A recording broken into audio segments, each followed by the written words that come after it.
Monday through Friday, 10 a.m. to 6 p.m., Saturday, 10 to 4, and Sunday, 1 to 5. We feature clothing and accessories in all sizes for all ages, and our store is well stocked for a holiday shopping experience. Shop online at dapyr14.com and get free shipping. Mangum Golden Age Apartments offer HUD-approved housing for anyone 62 or older or on Social Security disability. They have one bedroom and efficiencies which include all bills paid, including Wi-Fi. Mangum Golden Age Apartments are located at 100 East Lincoln, right on the downtown square in Mangum. Call Brenda at 580-782-2452 for more information. Fresh floral arrangements created here in Mangum are the hallmark of owner Darla Hately at Flowers Unlimited. Remember that fresh flowers are a very personal and special gift that is so cherished when delivered for birthdays and anniversaries. She might say, "You shouldn't have," but she'll be delighted. Flowers Unlimited. Call local at 580-782-2122. That's 782-2122. Flowers Unlimited in Mangum. Wichita Insurance and American Farmers and Ranchers proudly serves cities and towns throughout rural Oklahoma. We're your neighbors and part of the communities. We're proud of our schools, youth, and communities, and that's why we're investing in rural Oklahoma. Wichita Insurance and AFR want to be your agent and insurance company. So call 580-301-6352 today and let us help you protect your farm and ranch operations, autos, and home. 333 Dental Care in Mangum is the dental practice of Dr. Dustin Lively. His experience, skill, and compassion go together when providing exceptional, up-to-date patient care. Dr. Lively and his team of professionals are proud to help you with the best dental care possible, along with preventive care that will result in a beautiful, long-lasting smile. Call 580-782-2552 or visit the team at 333 Dental Care. They support the Mangum Tigers and Lady Tigers. Blair Tire and Feed on the corner of Highway 283 and 19 is your certified Firestone tire dealer and also a proud supporter of the Mangum Tigers and Lady Tigers. When you need a tire, play safe, play hard, and play with pride. And good luck from everyone at Blair Tire and Feed on the corner of Highway 283 and 19 in Blair, Oklahoma. Well, hi again, everyone. Welcome to basketball on Classic Hits 97.7 and OKSports.tv as we get set for the second half of the season. Finally tipping off. It seems like an eon since we had a chance to bring you basketball. But we're back. What was it? 17th day of December, I think, the last time we had basketball. Here we are on the 3rd day of January. And, oh, by the way, this just in, plenty of basketball to cover between now and the end of this month. My goodness, I was looking at it. I think something like 13 games, maybe 12 games during the month of January. Talked to the coaches beforehand, working on trying to reschedule the ball games with Carnegie, so that may be added to the January schedule, although more than likely it will be added to the schedule in February. But we look forward to it. Busy month of January. It's often been said by yours truly that absolutely detest wintertime. You get through the holidays, which we've done. We've gotten to turn the calendar to January, the new year. And now an opportunity to do basketball, which makes the month of January go by, makes the month of February go by quickly, and then suddenly we're back into March, daylight savings time. And you get the idea. And I was noticing somewhere that the Oklahoma Mesonet had posted the sunset times throughout each month on average, and apparently the month of January jumps up to 6:15. Is the average, and then it gets even better when we look into February and March. So we are certainly looking forward to that. I want to welcome aboard Justin Taylor, who has joined us in the broadcast booth tonight. Good to hear from you, and good to hear from you as well. A tip of the cap to our own Shelley Fox, who is doing yeoman work here this evening.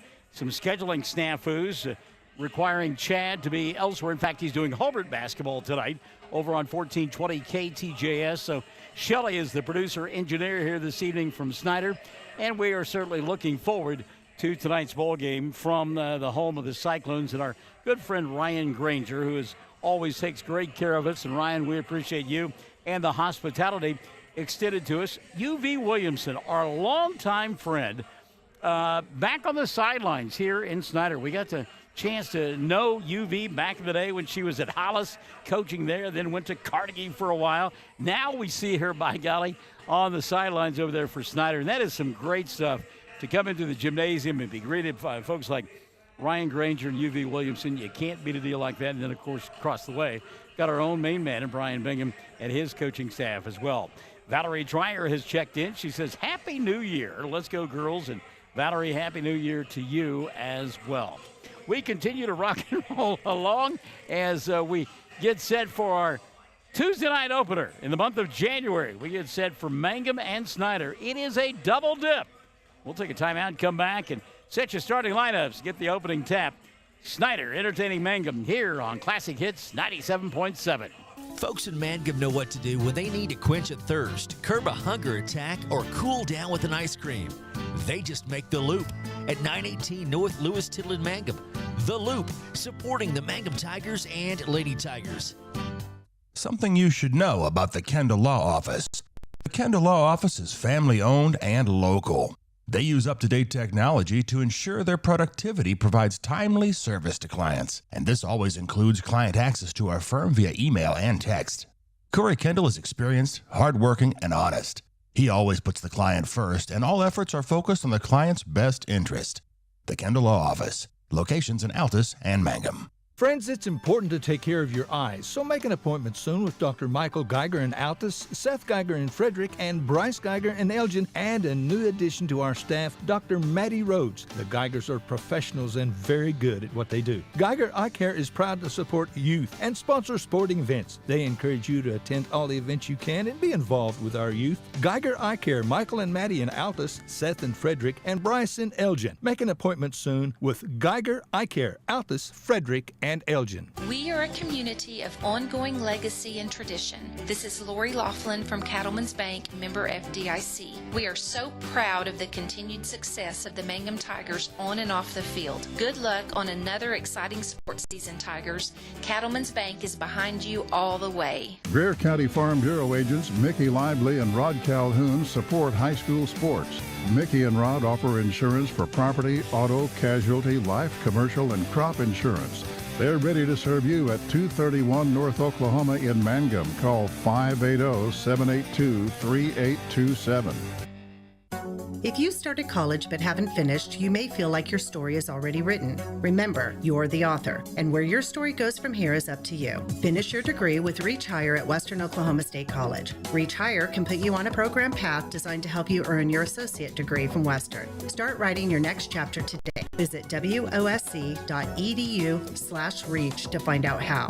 Reach Higher with Western Oklahoma State College. Call 580-477-7742. So before we get too deep into the broadcast, I do have to mention that, and we will talk about this a lot between now and then, but the Prompapalooza, and I hope I'm saying that right, Prompapalooza. You know what? I've worked on it all day. It hasn't worked. I conduct meetings all day long, and I can't say this simple word. I need to get some help from my dear friends, April Geralds and the folks over there at Dapper 14 Boutique. They can help me out with it. This is going to be a neat deal, though. It's coming up on the 28th of this month. It's a Saturday. And what is going to happen between 10 and 6 at Dapper 14, the boutique, all high school girls are invited to come try on donated dresses and take one home for absolute free. Okay? How cool is that, right? They've got over 50 dresses donated so far, all sorts of sizes. By the way, the dresses will come as is. But when I was talking to April about this, she told me, she goes, look, not only are they going to get a dress, but we're going to treat them like royalty. So mark your calendars on that. We'll talk more about that, as I mentioned, as the month progresses. But just kind of put that in your little cubby there and think about that as we get and I know we just got done with the holidays, and you're trying to work off the extra stuffing that you had over the holidays. But prom will be here before we know it. So we do appreciate that. Jennifer Warner, no doubt, probably a part of that as well. We'll grab her and find that out, too. Mangum and Snyder tonight. Mangum coming in with a record of 3-2, so a victory tonight. And they've got more victories than they had all of last season. Remember that. The first week of the season, they had the same amount of victories that they had all of last season and lost a couple of games in the process. When I say lost, I don't mean losing it on the scoreboard. I mean they lost the ball games. There were games that were scheduled and could have been played, and that could have been the W there that got them over the hump. Nonetheless, taking on a Snyder team, as we mentioned, our good friend UV Williamson at the helm, and UV's club coming in with a record of 2-6. They've got a victory against Central High, beat them in the season opener back on the 18th of November. Won that one by a final score of 50-22. And they also own a victory over Navajo, beating the Lady Indians 51-45. Now, the two teams do have a common opponent. Both of them have played Burns-Flatdale City. The Lady Cyclones losing that ball game by a final score of 32-20. Meantime, Mangum one of their 3 wins coming back on when they beat Burns-Flatdale City 4-26 at that Burns-Flatdale City tournament. We will take one more timeout. We'll come back and have your starting lineups and the opening tap. It is Mangum and Snyder coming up here on Classic Hits 97.7.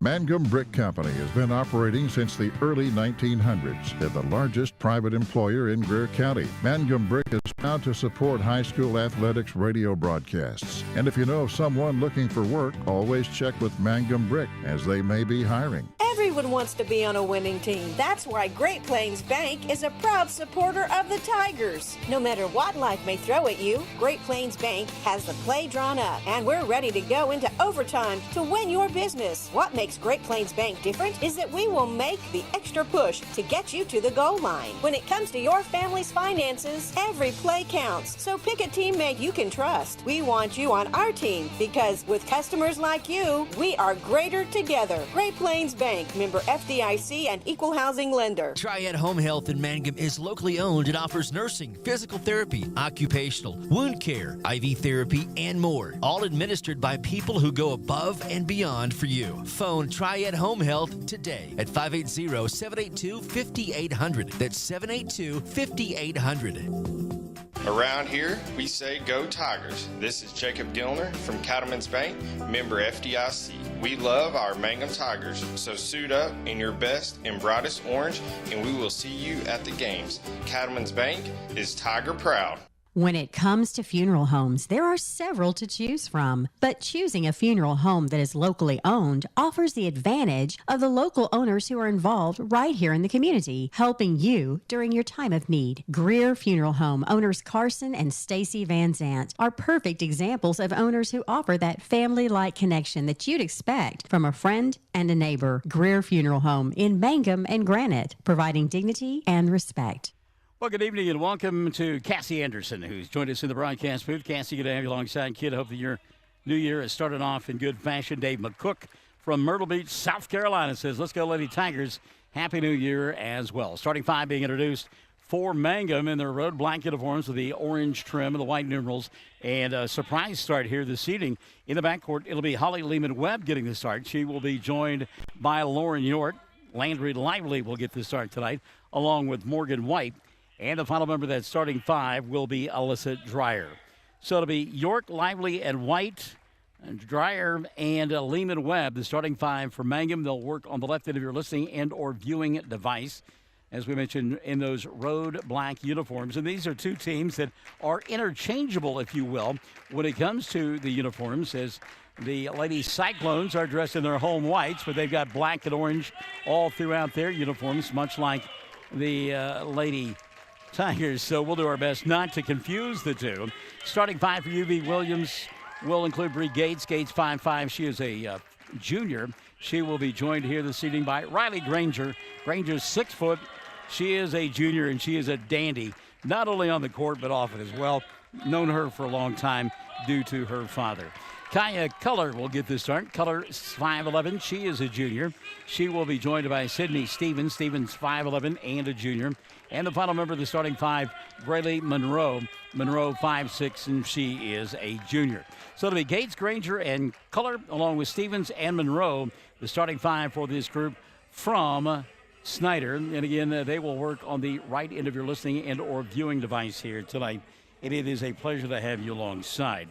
I know that most of you that are listening were absolutely rapt, as I was last night, but what we saw transpire on Monday Night Football. It has been a busy day for me, and I have not had much of a chance to check in on how things have gone for the Buffalo Bill defensive back, Damar Hamlin, but I'm told that he is breathing this evening. And again, That's good. So we've got a turnover to start the ball game as Holly Lehman-Webb got her hand underneath the basketball and turned it over. So a turnover early on, and we'll see Mangum come out in full court pressure defense. I think that's due in part to, we talked about the size of this ball club and the height advantage that Coach Williamson's team has. And one of the ways that you do is you deny and try to keep them from working the ball inside. Gates has it on the left wing. She'll reverse it out top now to Monroe. They'll go backdoor here, and that's Color inside. Lost the ball. Granger there to pick it up. Riley going to reset. So good defense early on by Mangum, and in fact, they will coax a turnover out of Snyder. Talk about it. You pack things in inside that paint and dare them to pass the ball around the outside, the perimeter. Not let them get inside, not let them use that height. Meantime, surprisingly enough, some full court pressure defense as well going to be turned up by Snyder. Lively having a hard time getting the ball across the timeline. Got to watch that tick, tick, tick clock. Does, but the ball going to be tipped away on the steal. That's Color. Color going to go inside. Off balance shot by Monroe. No good, but Braley is fouled and will go to the line to shoot two. So an early foul that's going to go against Landry Lively. Number 1 on Landry and number 1 called on Mangum. And Braley Monroe will go to the line to shoot a couple here for Snyder. First one on the way for Monroe. Back of the iron, no. She will get one more.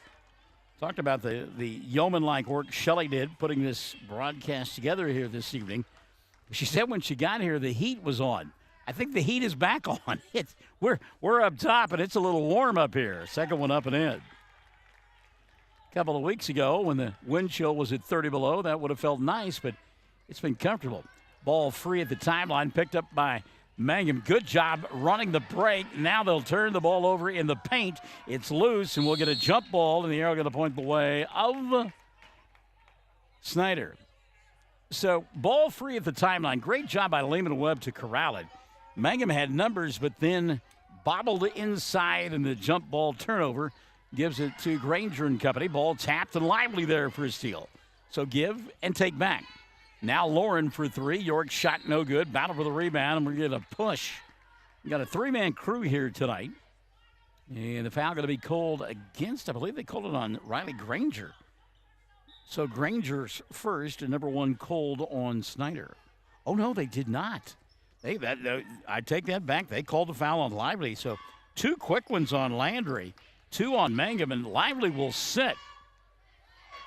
Inbounds pass going to be tipped, and Dreyer will come up with a steal. Alyssa into the front court. York mishandles. Ball bounced off her leg. She goes to the floor and was out of bounds when she had possession of it. Cecilia Panetta has joined us. Hello, Cecilia. And timeout going to be taken here, I believe, by Mangum.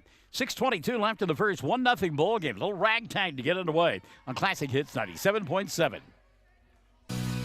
Jamie's Auto is proud to sponsor Mangum Tiger sports coverage. When you need a new-to-you reliable vehicle, always remember to visit Jamie's Auto Sales on Lewis Tittle in Mangum. Jamie makes it easy to buy a great used car with 5 lenders available, and your new-to-you vehicle comes with a 3-month 4,500 GWC powertrain warranty. Talk about peace of mind. Remember Jamie's Auto in Mangum for your next vehicle purchase. And go Tigers! All right, so let's give you a quick game reset. It's been a mistake-filled, first minute and a half for both ball clubs. 1 point on the board for Snyder, nothing for Mangum. 2 fouls on Landry Lively. She sets on the bench. Bryn Woodruss now into the ball game. And the inbounds pass tipped out of bounds, and Morgan White touched it last, apparently. Mangum fans not particularly fond of that call. Both teams really struggling with the full court pressure defense. Riley Granger coming across the timeline. Had the ball slapped away from behind. It's loose. And finally picked up by Alyssa. And Dreyer to Woodruss down below us. And Bryn coming across the timeline. Here to White. Morgan dumps it inside. Back to Dreyer from 15. She got fouled and will go to the line to shoot 2. So Alyssa Dreyer will go to the line to shoot a couple. Let's check the foul. And I believe they have called that against Kaya Color, so it'll be number 1 on Color. So Dreyer to the free throw line. Alyssa shooting a couple here. First one on the way, rolls in. Nice soft touch by Dreyer. And we're tied at 1 in the early going.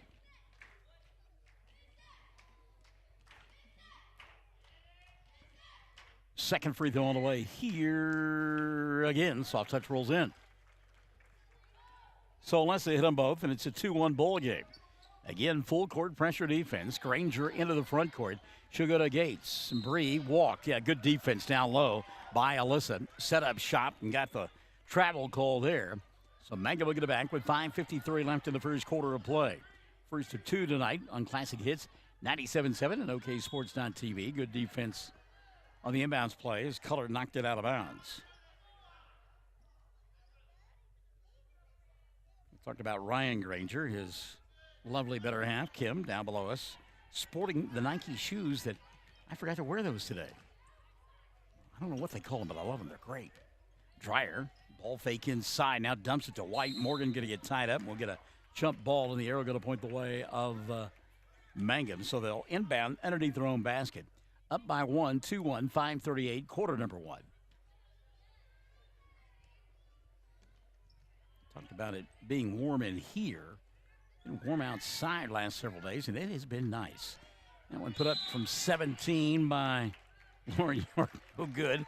Battle for the rebound and a jump ball. And we've known Coach Bingham, of course, through the softball season this year. We've known UV a long time and had a chance to catch both of them in our viewfinder that time. And on that last jump ball call, you could just see the frustration from both coaches. That was great right there. Snyder now on the offensive end. Granger puts it on the floor. Jumper from 15 off the back of the iron won't go. And on the rebound, we will get a tie-up and a jump ball. And the arrow going to point the way of Mangum. I mean, that was too good. That was certainly they had no idea, but that was choreographed. We just caught both of them at the same time. It's like, man, it's like the second half of the season has gotten here. It was like we never played. Lehman Webb into the front court. Ball slapped out of her hands. Taken away by Braley Monroe. Monroe now hounded in the backcourt, swiped by Woodruss, crosses over, goes baseline, finds York on the other side. Her shot swatted away. Good block there by Color. So the action fast and furious as nobody can put the basket in the biscuit or the biscuit in the basket. 4:40 left in the first. Again, a ball free underneath. Lehman Webb in the middle of that one, tying up. Sydney Stevens, jump ball, arrow pointing the way of Snyder. 4:37, quarter number one. Boys' game will be high octane. You can bet on that. Inbounds pass. Good job by White to knock it out of bounds.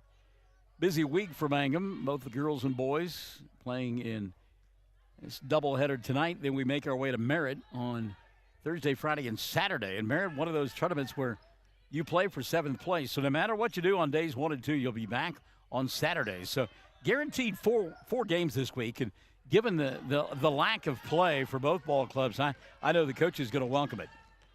Run out on the opposite end now for Mangum. Lehman Webb had the three. Woodruss, though, comes here on the near side to Dreyer. Back to Holly. Now kick to Lauren. Fakes the three. Goes baseline. Stops and pops and misses everything. Rebound taken away by Bree Gates. And Gates had the ball knocked out of her hands by York.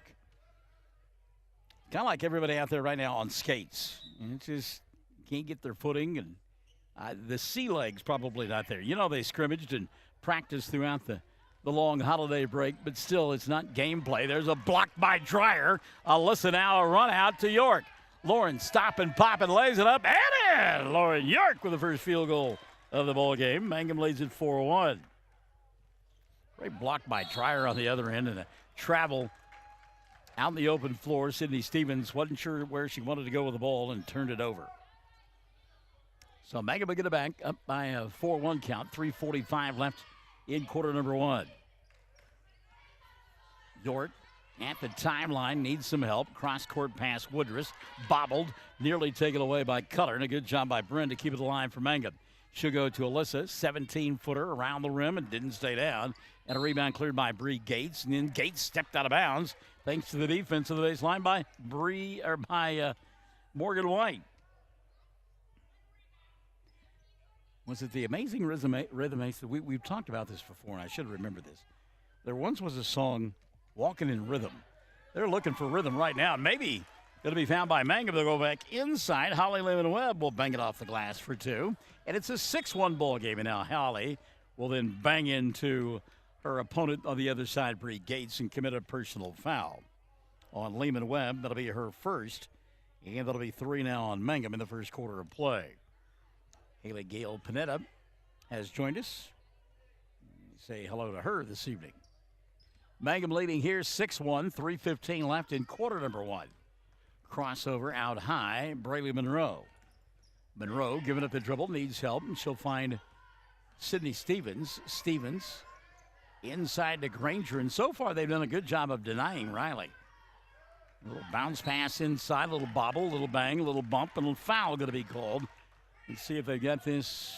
Oh, they've called it on Bree Gates. That'll be her first. And team foul number 2 levied against Snyder.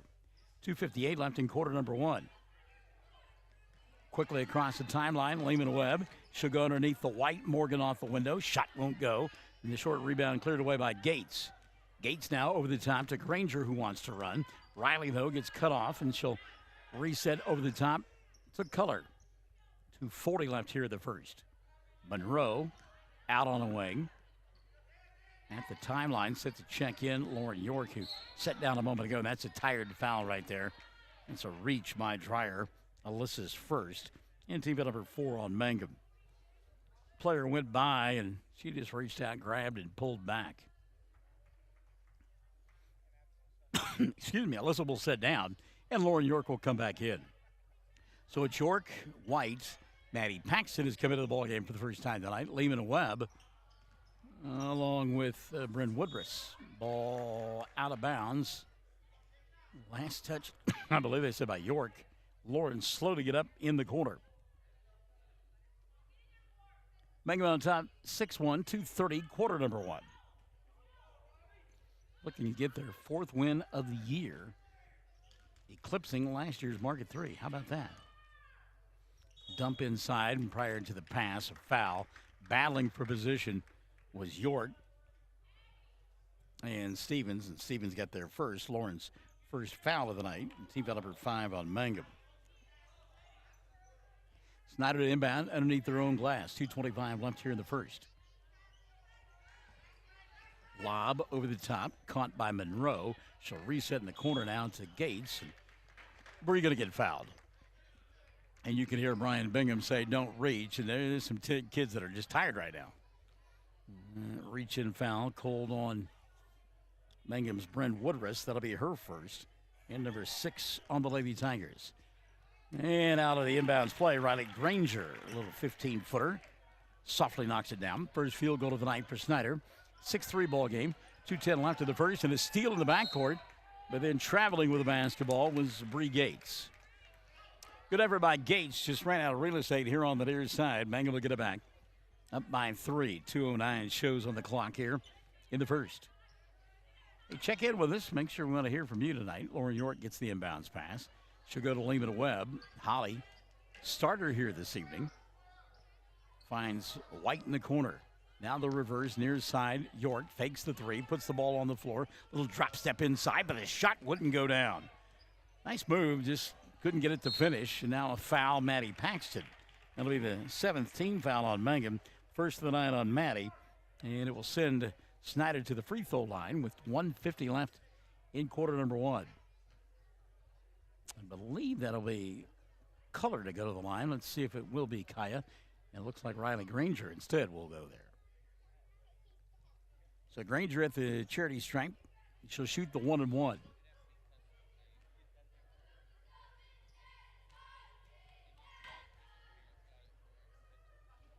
And the officials giving us a stoppage of play, and I'm not sure. Okay. So the official just clarifying that we are in the 1-and-1. Barnes had that upstairs. Could have listened to me. Riley's first is good. She'll get one more. Granger with 3 of the 4 points her club has mustered so far. They trail by a pair. Second one on the way. Good. Coach's daughter, you would expect she would shoot free throws well. 6-5 ball game. 1:45 left in the first half of play. And Granger going to tip the pass away, get it on the give and go inside, get fouled, and go back to the free throw line. Good job by Riley. Tipped the ball away. Teammate got it to her inside. She got grabbed on the arm. Check that foul. That'll be 2 now. Levied against Bryn Woodruss, and number 8 already on Mangum. And we're in the first quarter. A few more bodies out there for the Lady Tigers, but not experienced bodies by any stretch of the imagination. First of two, or the front end of the 1-on-1 up and in. And it ties it at 6, 1:42 in the quarter. I'm sorry. Second one did not stay down, and Alyssa will collect the rebound for Mangum.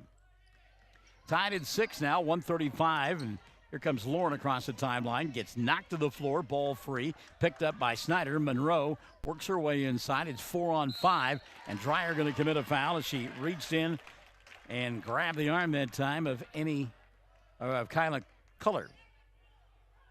And the foul's really starting to mount for Brian Bingham's club. That is 9 team fouls now, and 2 on Alyssa. Front end of the 1-on-1, back of the iron, won't fall for Culler. And a lane violation, and that will cost Mangum an opportunity here. Substitution, Morgan White going to come back in. Alyssa Dreyer will sit down.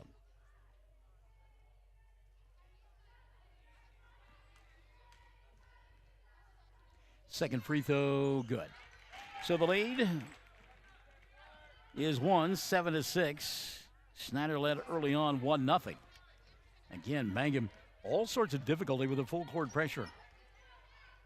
Lehman Webb, and 10-second violation now. I was just getting ready to say. Lehman Webb, tick, tick, tick, tick, tick. And the turnover going to give it back now to Snyder. Minute 14 left in the first quarter play. That is, we talked about knowing UV Williamson for quite some time, and that is a trademark of her ball clubs. And she's been doing that for a long, long time, coaching in that fashion. Pressure defense. So Monroe on the inbounds play will go to Granger. They'll lob it inside to Gates. Bree off balance. Shot won't go. And on the rebound, a foul committed. Out of position that time was Sydney Stevens, her first, and just the third of quarter number 1 levied against Snyder. But again, the Lady Cyclones continue to go that full court pressure defense, and Mangum yet to solve it. Ooh, that was probably a turnover there. Lehman Webb got away with it, didn't the second time, though. And again, you can just tell that Mangum not ready for this full court pressure defense. We're inside of a minute, down to 50 seconds left in quarter number 1. Out high, Monroe. Brayley getting a screen. Now she'll come all the way across the paint. Put up the shot. Blocked away by Woodruss. Brinson to that stuff out of here. Paxton now, and she will travel with the basketball.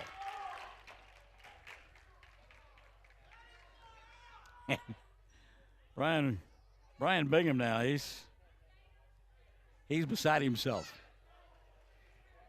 An out-of-body experience right now.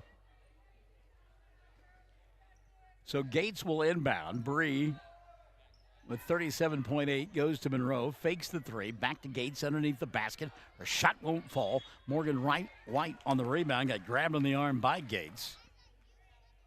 I don't know if that's a good thing. That'll be team foul number 4 on Snyder, and the second on Gates. When you get a rebound, get a chance to run the floor, it takes away that full court pressure defense, and Mangum has just not solved it. Again, Woodruss maybe drags the foot. Ball free at the timeline. Granger going to tie up Lehman Webb, and the arrow going to point the way of Mangum. Lady Tigers will get it back to the midcourt stripe. Down by a point, 7-6, 23.1 left in this first period of play. Substitution now. Jaden Solis will come into the ball game for Snyder and setting down Gates with those 2 personal fouls. Inbounds pass, Lehman Webb walked.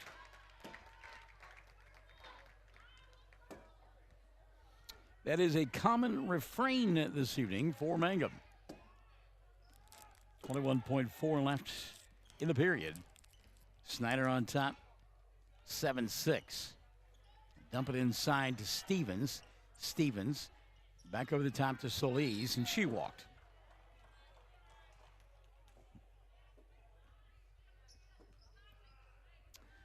Well, Katrina and the Waves, walking in sunshine. Possibly that comes to mind, right? Yeah. Inbounds pass, Lehman Webb down to 5 seconds. Mangum got to hurry to get off his shot. Woodruss from about 30 off the glass, and it won't go, and the period will come to an end. 7-6. It's a 1-point lead for Snyder at the end of one on Classic Hits 97.7. Hi, Mangum Tiger fans. This is Jill Grauman with RE/MAX Property Place. If you need to buy or sell a property or a home in Mangum or anywhere in Greer County, just call me at 580-706-0259. You'll see lots of my signs around town because I get the results for my clients. I say, go Mangum Tigers. Jill Grauman, RE/MAX Property Place. Always here, always helping. Hello, this is Ashley Slayton, family nurse practitioner with the JCMH Family Care Clinic in Mangum. We are friendly hometown folks and treat patients of all ages, newborns through adults, for wellness and sick visits, as well as management of chronic illnesses such as diabetes and high blood pressure. Call the clinic in Mangum at 580-782-3393 for an appointment today. Jackson County Memorial Hospital. Well, such is the life of those of us in the media business as Shelley and I dining on a great meal of peanut M&Ms and water. That's our sustenance for this evening. Thanks for joining us tonight on Classic Hits 97.7, OKSports.tv, and anywhere you might be. We go to quarter number 2. Mangum trailing 7-6. It'll be Snyder basketball. They work on the right end of their listening and or viewing device in their home white uniforms, black numerals, orange trim. Inbounding the ball, Color just ahead of the 5-second count. Boy, spinning on a dime at the timeline there. Riley Granger not to go into the backcourt. Brady Monroe out there. She'll dribble, drive, go inside, and get fouled, and will go to the line to shoot 2. Rounding out the starting 5, Sydney Stevens and Riley Granger for Snyder in this second period of play. That foul, by the way, ticketed to Alyssa Dreyer, and that'll be 3 on Dreyer. 10 team fouls now on Mangum. Monroe shoots 2. She's 1 of 2 from the line, and now 1 of 3. As a club, Snyder's made 5 of 9 attempts now. By the way, Dreyer's sitting down, probably done for the quarter. And back into the ball game, Landry Lively, who had 2 early fouls and set a great length of time in that first quarter. 8-6 ball game. Here comes York. Dribble, drive, shot, no. Foul, yes. Goes to the line to shoot 2. Sydney Stevens, second. And just the 5th I've got called against Snyder. So at the line, Lauren York to shoot 2. Lauren, first one on the way. Front of the iron will not go down, and she'll get one more chance. Lauren, a couple of points in the ball game. Second one rolls in. So York, 1 of 2, has 3, ties, makes it an 8-7 ball game. 30 seconds gone by here in this second quarter of play. Monroe looking inside to Stevens, and Sydney goes to the floor. We'll get a scrum, and the arrow going to point the way of Mangum. So the Lady Cyclones will get it. 7:28 left in the half.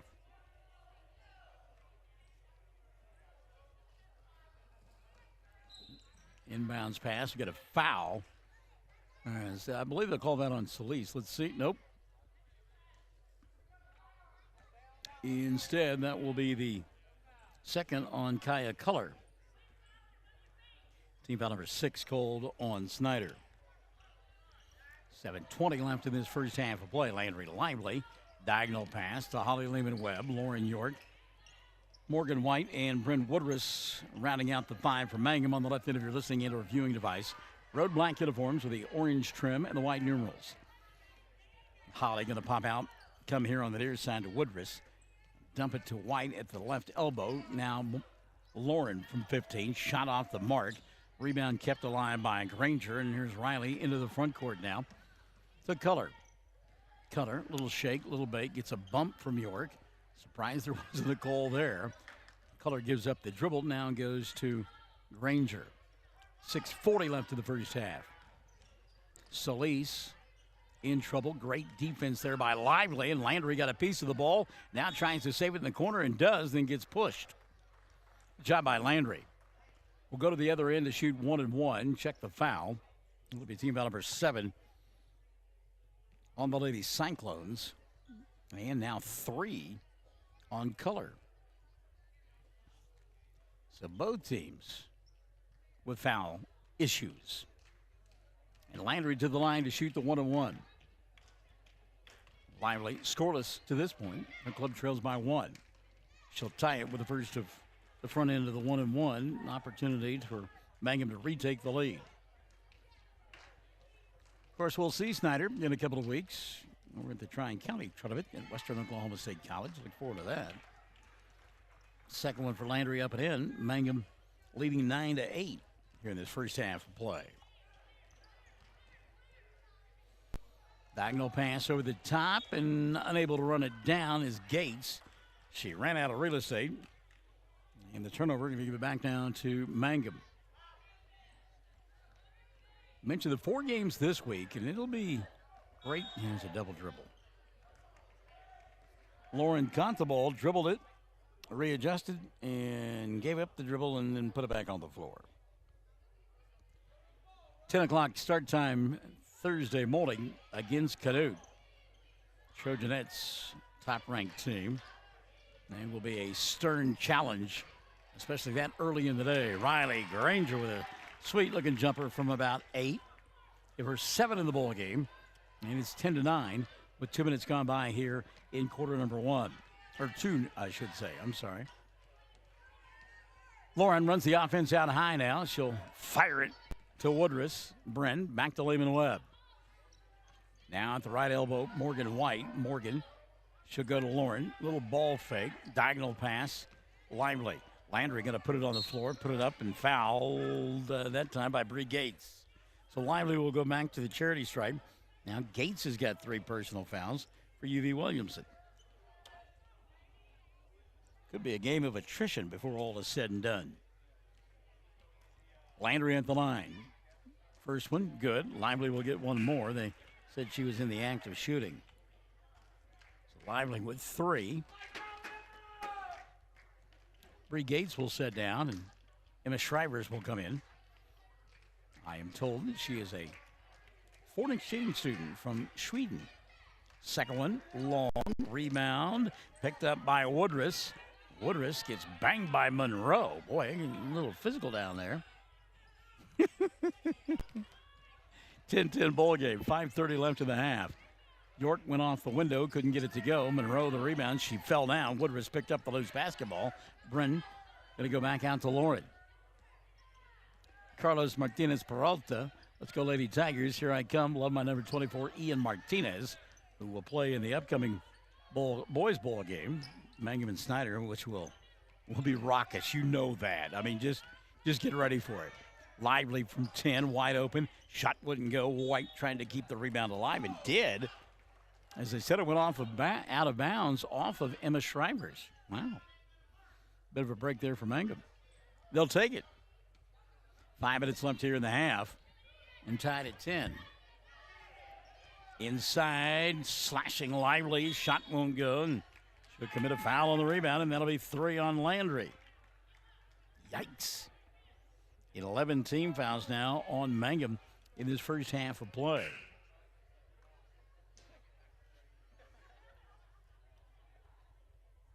Two-shot situation on the way for Emma. I was told I could just say Shrivers and I'd be close. So that's what I'm going with. Emma will miss the first. I mean, when you love to hear the stories about our home country, though, how cool would that be? Huh? Second one on the way, no good. White tries to keep the rebound alive, and finally going to be picked up by Woodruss.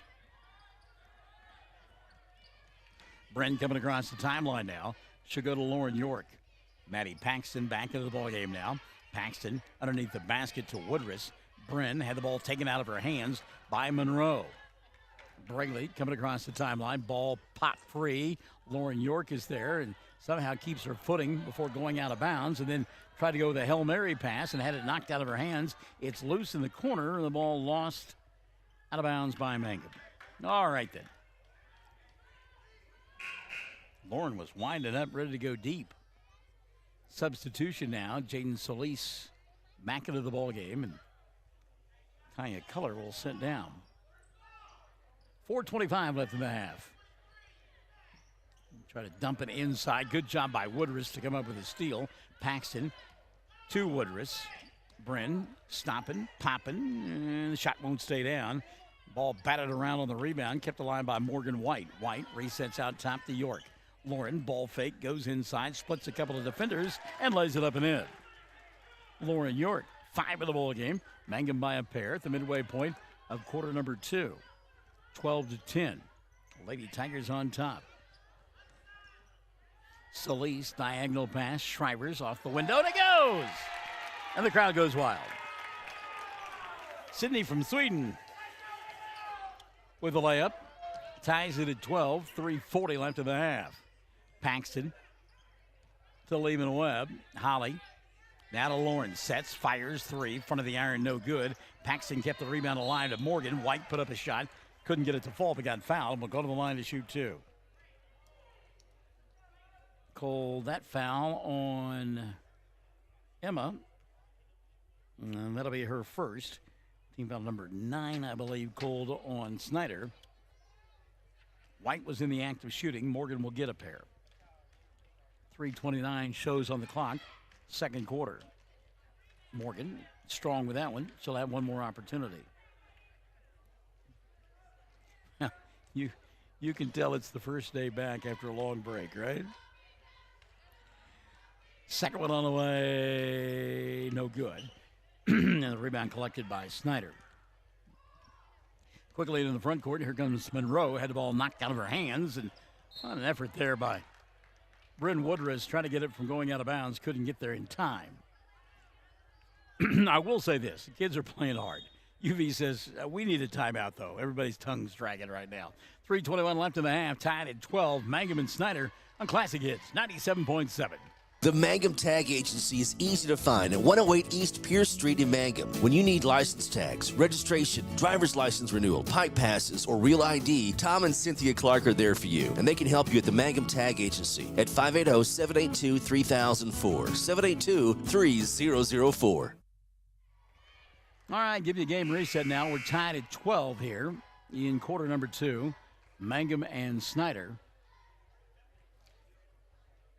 As you'll probably have to go in front of us. We've got this area commandeered back here. 3:21 left in the first half of play. Some citizens trying to traverse the upper regions of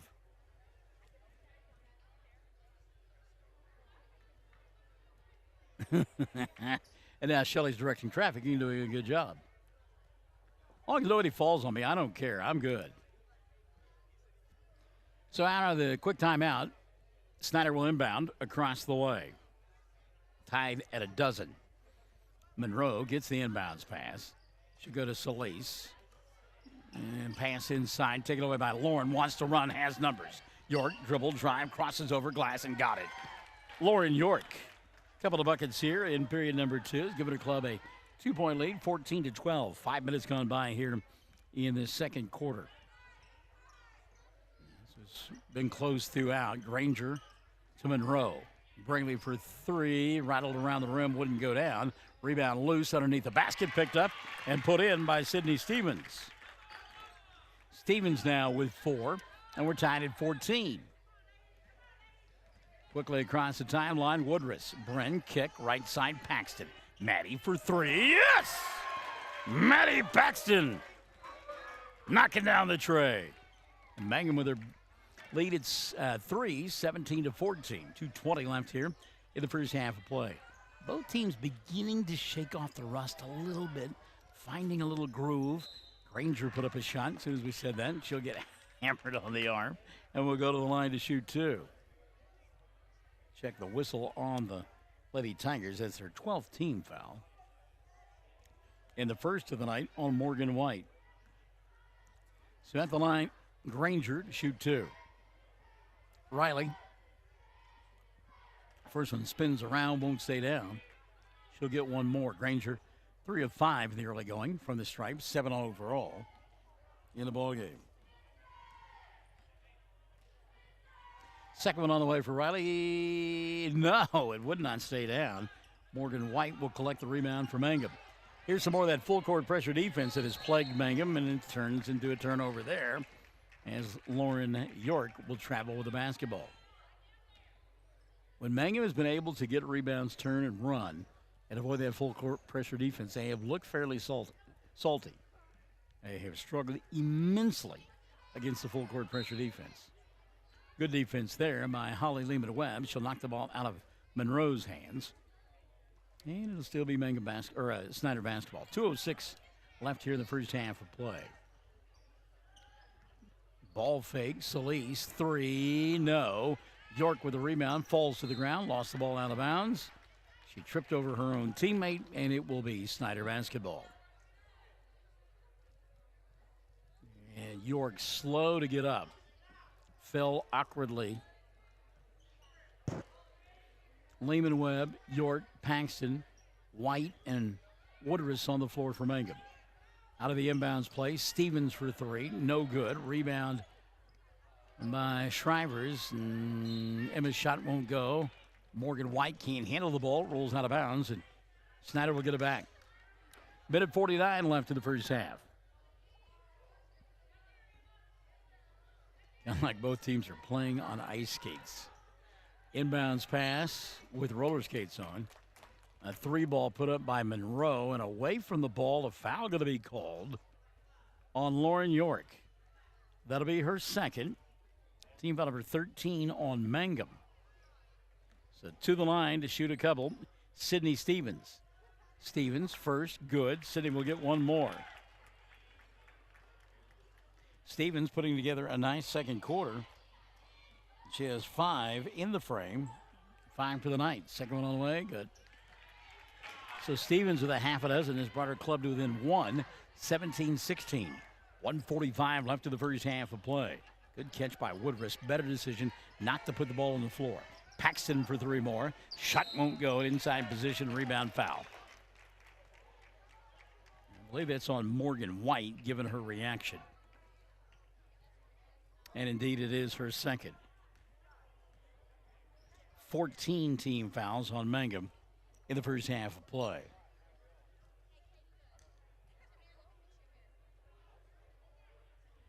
So at the free throw line to shoot 2, Sydney Stevens. First, Stevens, good. Sydney keeping her club right in the ball game. 7 in the frame. In fact, she scored 7 of the 10 for Snyder in the period, and we jinxed her. Missed the second free throw.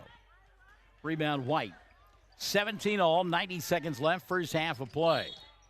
Ball batted out of bounds across the way, and they said it was last touch by Holly Lehman-Webb.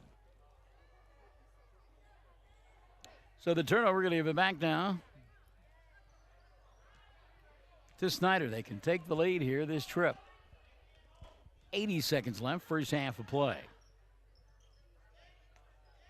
Monroe had the 3, wouldn't take it. At the free throw line, and Stevens. Stevens, a little give and go inside. Shot wouldn't fall, but she got her own rebound. Putback won't go, and a good job by Morgan White to collect the loose basketball for Mangum. Woodruss into the front court. High pass. It goes to Lehman-Webb. She's off balance and falls to the turf and loses the ball out of bounds. Brian Bingham wondering how a foul could have been called there as his player went to the turf in rather splat fashion. 50 seconds left, first half of play. Solis draws the double team. The reverse on the left side. Granger was open for 3, but lost the ball as York picked her pocket. Now here comes Morgan. Back to Lauren. She'll bring it across the timeline. 30 seconds left in the half. Lauren slows it down to Holly. Lehman-Webb near the timeline. Paxton here on the near side. You get the idea. Mangum may be holding for 1. Woodruss, Lehman-Webb, and now York here on the near side. She'll go to Paxton. At the free throw line, White, Morgan, right elbow. Lehman-Webb fires a shot, comes up short. Woodruss there for the putback on the missed shot. First 2 of the ball game for Bren. 3 seconds left in the first half of play. Monroe for 3 as time expires, and it comes up short. So the first 16 minutes in the book. Mangum on top by a pair. They've got 19-17 for Snyder. And you and I are back after this on Classic Hits 97.7. We yell loud and proud because we love the Mangum Tigers. This is Lori Laughlin from Cattlemen's Bank, member FDIC. On and off the field, we support the Tigers through and through because once you're a Tiger, you're always a Tiger. And Cattlemen's Bank is Tiger proud. Great food made fresh with the best ingredients possible under the direction of Chef George is what you'll find at the newly remodeled J&P Mexican Grill in Mangum. Now, if you haven't tried the Mexican and American favorites at J&P Mexican Grill, what are you waiting for? They're open Tuesday through Saturday for lunch, dinner, featuring homemade desserts. For takeout, call 580-706-5042 and like them on Facebook. J&P Mexican Grill in Mangum. First National Bank and Trust is a proud supporter of Mangum Tiger Athletics. At First National Bank, supporting our schools and athletic programs is our top priority. We appreciate and support our community through and through. At First National Bank, you can hear us roar. Go Tigers! We wish you a season of great success. First National Bank and Trust Company, your bank for life. Member FDIC, Equal Housing Lender. When you need auto repairs, save money and get it done right at Dwayne's Auto in Mangum. Dwayne's fixes flats, does brake jobs, turns rotors, alignments, that all-important air conditioning work, and general auto repair. If your car or truck isn't right, just head to Dwayne's Auto at 1205 North Lewis Tittle in Mangum. Call 782-5151. That's 782-5151. Mangum Tiger proud. Hi, I'm Anna with Dapper 14 Boutique at 209 North Oklahoma in Mangum. Hi, I'm Anna with Dapper 14 Boutique at 209 North Oklahoma in Mangum. We are now open 7 days a week until Christmas. Monday through Friday, 10 a.m. to 6 p.m., Saturday 10 to 4, and Sunday 1 to 5. We feature clothing and accessories in all sizes for all ages, and our store is well stocked for a holiday shopping experience. Shop online at dapyr14.com and get free shipping. At the half, Mangum Golden Age of At the half, Mangum on top 19-17. It was a 7-6 Snyder lead at the end of one. Mangum outscoring Snyder 13-10 in that second quarter, and again up by a pair, 19-17. 7 in the first half for Lauren York to pace Mangum in the scoring. 3 for Landry Lively. 3 as well for Maddie Paxton as she knocked down a 3. Holly Lehman-Webb, Bryn Woodruss, and Alyssa Dreyer each with 2 apiece for Mangum. And again, they've got 19 at the half. Lady Tigers 6 of 10 from the foul line in that first half of play. And speaking of fouls, they have some serious foul problems going on. Landry Lively, 3 at the intermission. Alyssa Dreyer with 3 at the intermission. Bryn Woodruss and Lauren York each have 2. But again, Mangum on top by 2, 19-17. On the other side of the ledger, 7 apiece for Riley Granger and Sydney Stevens to keep their club in the ballgame. Braylee Monroe with a pair, and 1 for Kaya Culler. 9 of 18 for the free throw line in the first half of play was this group from Snyder. And again, they trail by a pair, 19-17.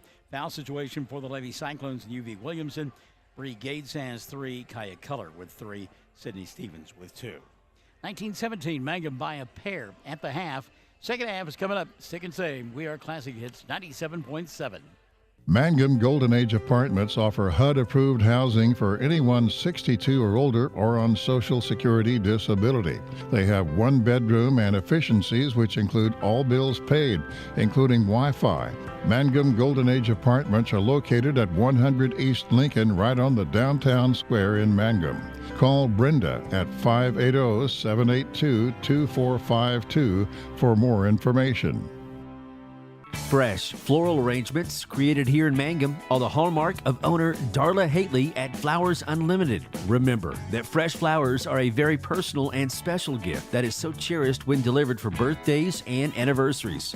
She might say, you shouldn't have, but she'll be delighted. Flowers Unlimited. Call local at 580-782-2122. That's 782-2122. Flowers Unlimited in Mangum. Wichita Insurance and American Farmers and Ranchers proudly serve cities and towns throughout rural Oklahoma. We're your neighbors and part of the communities. We're proud of our schools, youth, and communities, and that's why we're investing in rural Oklahoma. Wichita Insurance and AFR want to be your agent and insurance company. So call 580-301-6352 today and let us help you protect your farm and ranch operations, autos, and home. 333 Dental Care in Mangum is the dental practice of Dr. Dustin Lively. His experience, skill, and compassion go together when providing exceptional, up-to-date patient care. Dr. Lively and his team of professionals are proud to help you with the best dental care possible, along with preventive care that will result in a beautiful, long-lasting smile. Call 580-782-2552 or visit the team at 333 Dental Care. They support the Mangum Tigers and Lady Tigers. Blair Tire and Feed on the corner of Highway 283 and 19 is your certified Firestone tire dealer and also a proud supporter of the Mangum Tigers and Lady Tigers. When you need tires, we're specialty trained and equipped to take care of you. Lyle Shaw and his crew at Blair Tire and Feed wish the Tigers lots of luck in today's game. And always remember, play smart, play safe, play hard, and play with pride. And good luck from everyone at Blair Tire and Feed on the corner of Highway 283 and 19 in Blair, Oklahoma. Folks in Mangum know what to do when they need to quench a thirst, curb a hunger attack, or cool down with an ice cream. They just make the Loop at 918 North Lewis Tittle in Mangum. The Loop, supporting the Mangum Tigers and Lady Tigers. Something you should know about the Kendall Law Office. The Kendall Law Office is family-owned and local. They use up-to-date technology to ensure their productivity provides timely service to clients, and this always includes client access to our firm via email and text. Corey Kendall is experienced, hardworking, and honest. He always puts the client first, and all efforts are focused on the client's best interest. The Kendall Law Office, locations in Altus and Mangum. Friends, it's important to take care of your eyes, so make an appointment soon with Dr. Michael Geiger in Altus, Seth Geiger in Frederick, and Bryce Geiger in Elgin, and a new addition to our staff, Dr. Maddie Rhodes. The Geigers are professionals and very good at what they do. Geiger Eye Care is proud to support youth and sponsor sporting events. They encourage you to attend all the events you can and be involved with our youth. Geiger Eye Care, Michael and Maddie in Altus, Seth in Frederick, and Bryce in Elgin. Make an appointment soon with Geiger Eye Care, Altus, Frederick, and Elgin. All right, second half set to unfold here on Classic Hits 97.7. Mangum on top 19-17 in the first of two bowl games here this evening. Glad you could join us. And again, want to remind you, coming up on Thursday, it's the annual Merritt Classic at Merritt. Boy, that's always a great tournament. Mangum will have their hands full in game number one as they will do battle with the Trojanettes of Canute. Now, let's see if I can find that in my notes here. Canute comes in ranked at number 10 this week in the Class A poll. By the way, how about the Class B poll? Hammond at number 3, Leedy at number 12, and Mountain View Godebo checks in at number 19. All right, second half about to get underway here on Classic Hits 97.7. Our good friend Brody Smith from over at Cash has joined us, and Brody's not that far away. Brody, I hope you had a good holiday, my friend, and Bulldog basketball season getting underway for you and your teammates. All right, here we go. It'll be Snyder with the ball left end of your listening and or viewing device in their home white uniforms with the black numerals and the black and orange trim. And they will start Bree Gates to the backcourt. She will be joined by color. Kaya goes over the top, leaves it for Sydney Stevens. Now they look inside for Rylan Granger, puts up the shot between two players and scores. Riley Granger foul in the play. She's got 9 and a chance at a three-point play. By the way, that final member out there for Snyder, Braylee Monroe. Foul going to be the third of the night now on Morgan White, the first of the second half on Mangum. Granger has tied it at 19. Free throw makes it 20. And Riley in double figures now with 10 points. Bryn Woodruss, Lauren York, Holly Lehman-Webb, Morgan White, and Maddie Paxton out on the floor for Mangum. 15-footer on the right side put up by Lehman-Webb. Didn't go, but I like the shot by Holly. Nonetheless, quickly Snyder back the other way. Won't allow Mangum to get up in that full court pressure defense we saw both teams employ in that first half. Going to go back inside to Granger. Her shot comes up short. Woodruss with the rebound. And now Granger, a frustration foul there, I think. Going to be the second of the night on Riley. And team foul number 1 on Mangum in the second half of play. Or on Snyder, rather. Minute gone by here in the third. 20-19, 1 point lead for the Lady Cyclones. Lehman Webb had a clear out on the near side. Gets it on the give and go from White underneath the basket. She'll find Paxson outside for three. Shot no good. Rebound York. Put it up, didn't go. And the ball tipped out of bounds. Did they say it was last touch by Snyder? Apparently they did. That looked like that may have been off Morgan White. That's why we hesitated. But it will be Mangum inbounding the ball. Down by one. Paxson will get it on the left wing. She'll go back to York. York inside, stopping, popping. Shot won't go. Granger a flat-footed rebound. And now she'll clear it out to Color. Kaya coming across the timeline to Braley. Monroe back up top. She'll go to Gates. Granger inside of Force. And the ball taken away. Good defense that time. Morgan White came up with a loose basketball. And now Mangum will turn it right back over. Well, about all we can keep track of is points, foul shots, and team fouls. I would have been hard-pressed to have enough room on my notebook to keep track of turnovers. There have been a bushel basketful on both sides. And Woodruss thought she had a steal and a run-out. Instead, she's picked up her third foul. 2 on Mangum in the second half. Yikes. 6:11 left in the third. And Brian Bingham, he's like, what? What was that foul? Huh? Are you kidding me? Snyder, 3-ball, left side, goes in for Kaya Color. Color with the first 3 of the night for Snyder. They lead by 4 now, their biggest of the evening, and Mangum will turn the ball over at the 5:55 mark. Granger into the front court. Goes by a couple of defenders, now a blocking foul. Going to be whistled on Woodruss, and now Brenna's got 4. 3 on Mangum. Make sure that's right, yeah. They got Woodruss for 4, so Landry Lively going to have to come back in at the next dead ball. Foul problems for Dreyer as well. Again, a force by Granger and a foul. Riley will go back to the line, and that is now 4 on Morgan White as well. So who do you take out? Riley shooting 2. First, good. Granger will get 1 more. So Lively will come in. Woodruss will set. Alyssa Dreyer will come back in. Morgan White will take a seat. Second one for Granger, good. And the lead now has grown to a half dozen. 25-19. Mangum being outscored 8-0 so far in the third. York lost the ball, picked up by Dreyer. She'll go to Lively. Landry attacks inside and gets fouled. So Lively will go to the line to shoot 2 here. Check the foul on the Lady Cyclones. Their second of the second half. And now that will be the 4th of the night on Sydney Stevens. Whew. You thought I was kidding earlier when I said a game of attrition. Lively's first spins in and out. Landry will get 1 more.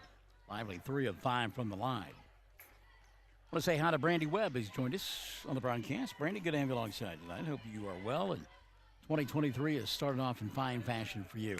Second one, no good, and the rebound taken away by Granger. Boy, Mangum can't buy a point right now. 5:25 left in the third. Snyder working left it if you're listening and or viewing device. Monroe, lob it inside to Granger. She'll draw a crowd. Back to Braley. Gives up the dribble, needs some help, and Solis is coming to the ball game now. Jaden, and a little double clutch there, nearly dragged the foot, got away with it. Morgan White said it was a walk. Solis has it again. She'll come here to Color. Now a 3-ball going to be tied up by Monroe, no good. Short shot recovered by Gates. Bree. Get a foul on this? I'm going to call it a jump ball, apparently. And the arrow going to point the way of Mangum. All right. I hesitated for fear of another foul going to be called there, and I was afraid it was going to be the 4th of the night on Alyssa Dreyer. Instead, it's a jump ball. 4:50 left here in the third.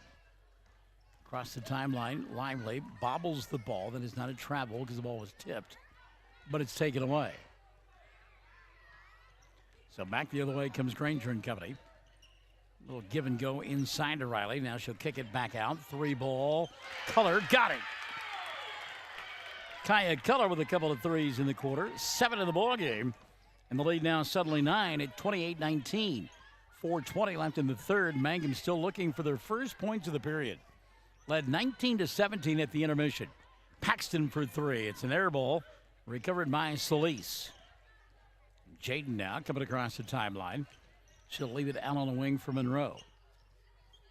Monroe, a little give and go there, and forgot to get the go.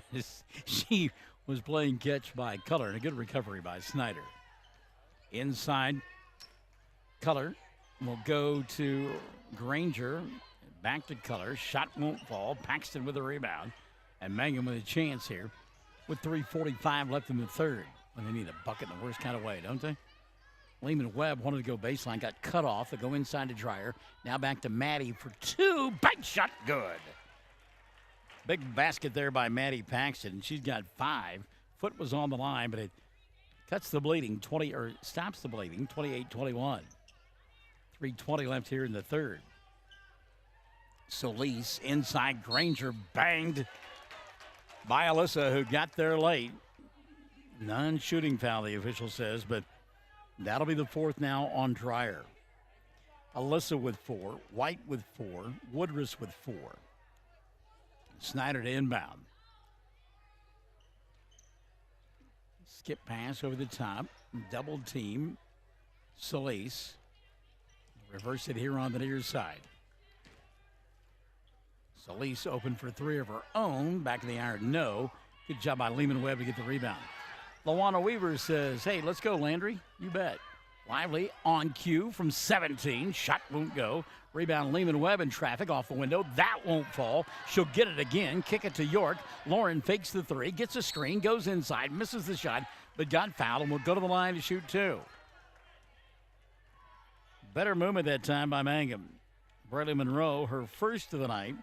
3 called on Snyder in the second half. 2:47 left here in the frame. Mangum down by 7. Lively, or rather York to the free throw line to shoot 2. She's 1 of 2 from the line, has 7. Lauren's first, back of the iron, too strong. Lauren will get 1 more.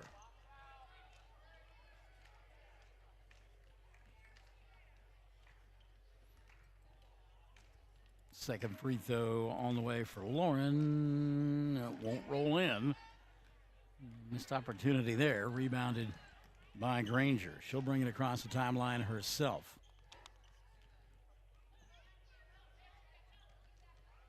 Kristen Rankins, by the way, has checked into the ballgame now for Mangum as Dreyer had to sit down with those 4 fouls.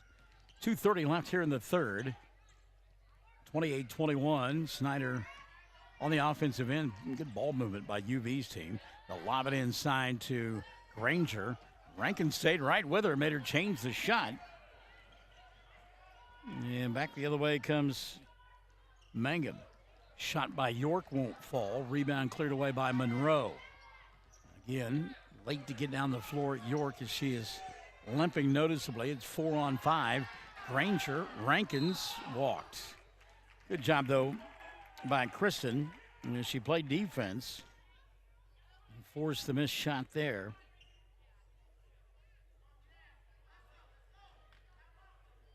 By Granger. Mangum looking for a spark, trailing 28-21. 3 ball on the way. Monroe says, spark this. Braley knocking it down from distance. It's the third 3 of the quarter for Snyder, and they've made it a double-digit lead, 31-21. Lively with the answer on the other end, though. Lively doubles her point total in one fell swoop. Give her 6, and it's 31-24.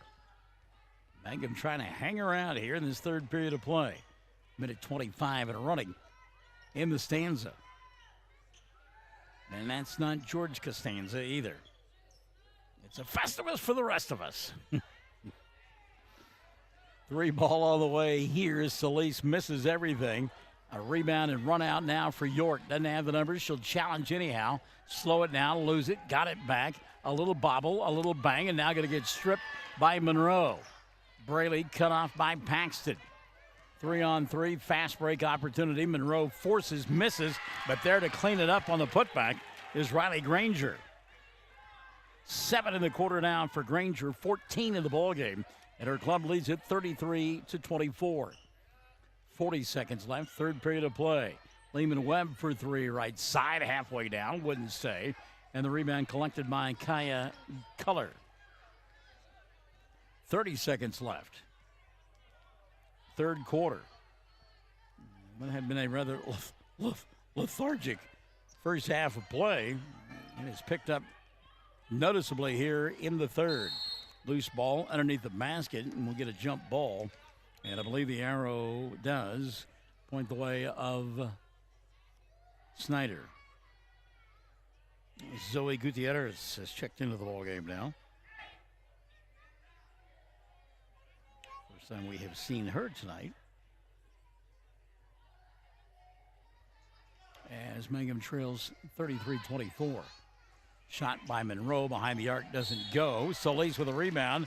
Her putback won't fall, but that may be a foul on Lively given her response. Let's see if it's on Landry. Nope. Called it instead on Rankins, and it will be her first. Team foul number 6 called on Mangum. First free throw, no good. Second one on the way. Emma Geralds has joined us. Hello, Emma. Hope you are well and enjoying the second half of the college life there at Oral Roberts. 34-24 here. Mangum down by 10. They throw the ball away.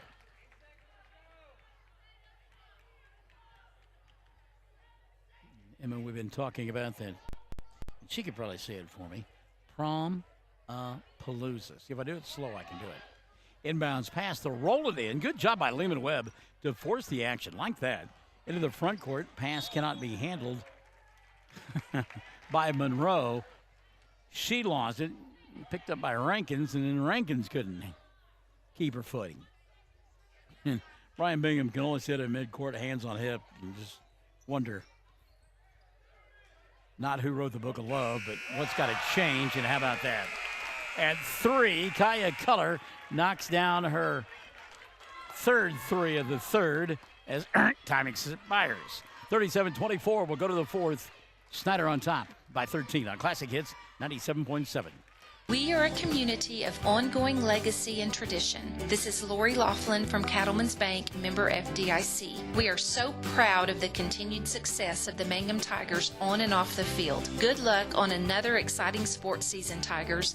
Cattlemen's Bank is behind you all the way. Greer County Farm Bureau agents Mickey Lively and Rod Calhoun support high school sports. Mickey and Rod offer insurance for property, auto, casualty, life, commercial, and crop insurance. They're ready to serve you at 231 North Oklahoma in Mangum. Call 580-782-3827. If you started college but haven't finished, you may feel like your story is already written. Remember, you're the author, and where your story goes from here is up to you. Finish your degree with Reach Higher at Western Oklahoma State College. Reach Higher can put you on a program path designed to help you earn your associate degree from Western. Start writing your next chapter today. Visit wosc.edu/reach to find out how. Reach Higher with Western Oklahoma State College. Call 580-477-7742. No, that's my fault. I have to bring up my own microphone. Golly. Third quarter was a big one for UV Williamson. Thank you, Captain Obvious, as the 3 ball was featured. Kaya Culler had 9 points in the quarter, has 10 for the ball game.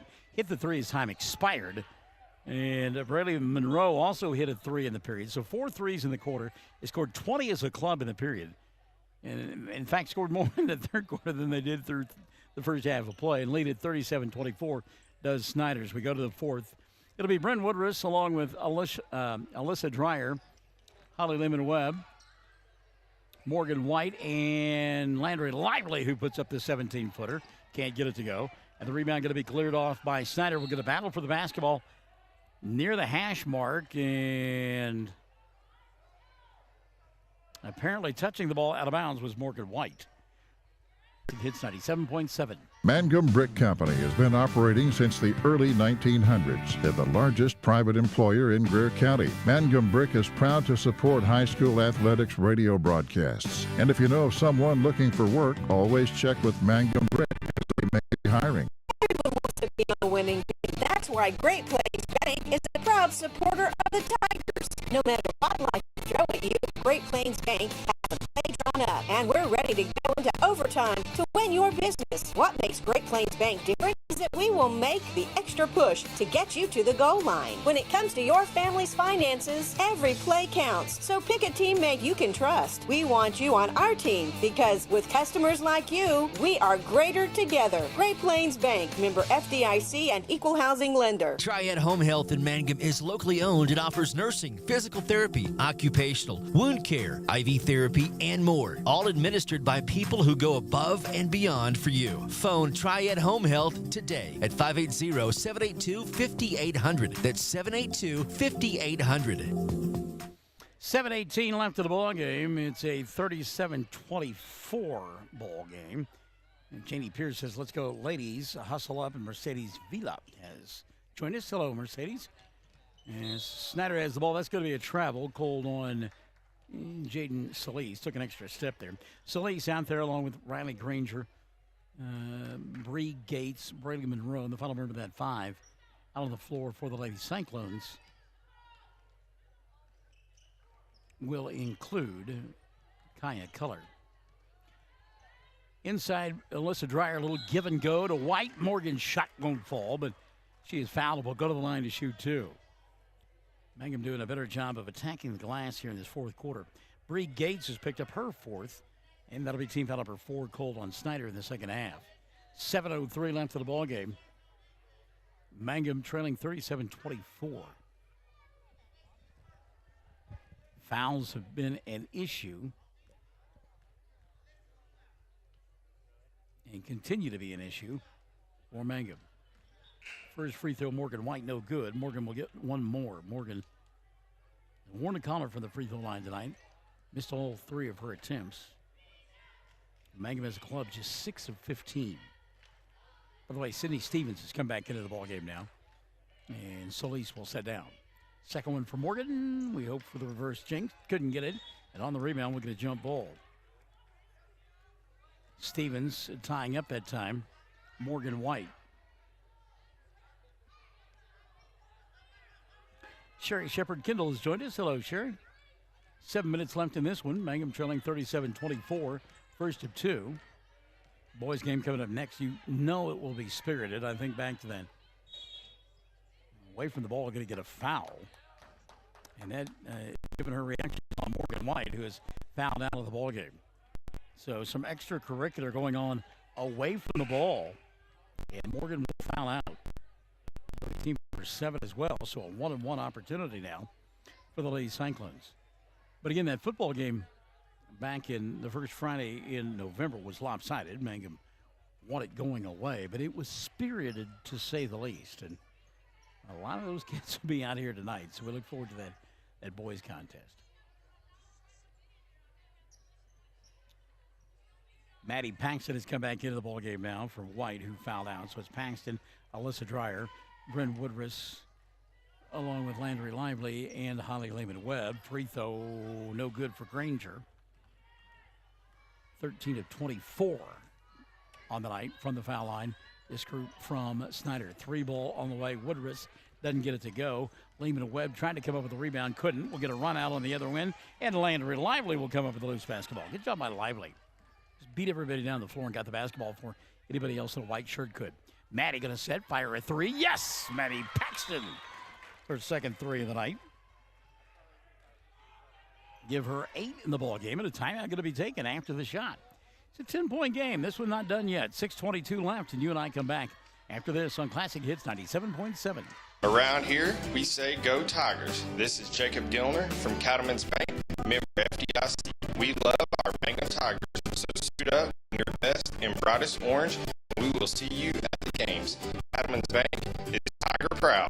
When it comes to funeral homes, there are several to choose from, but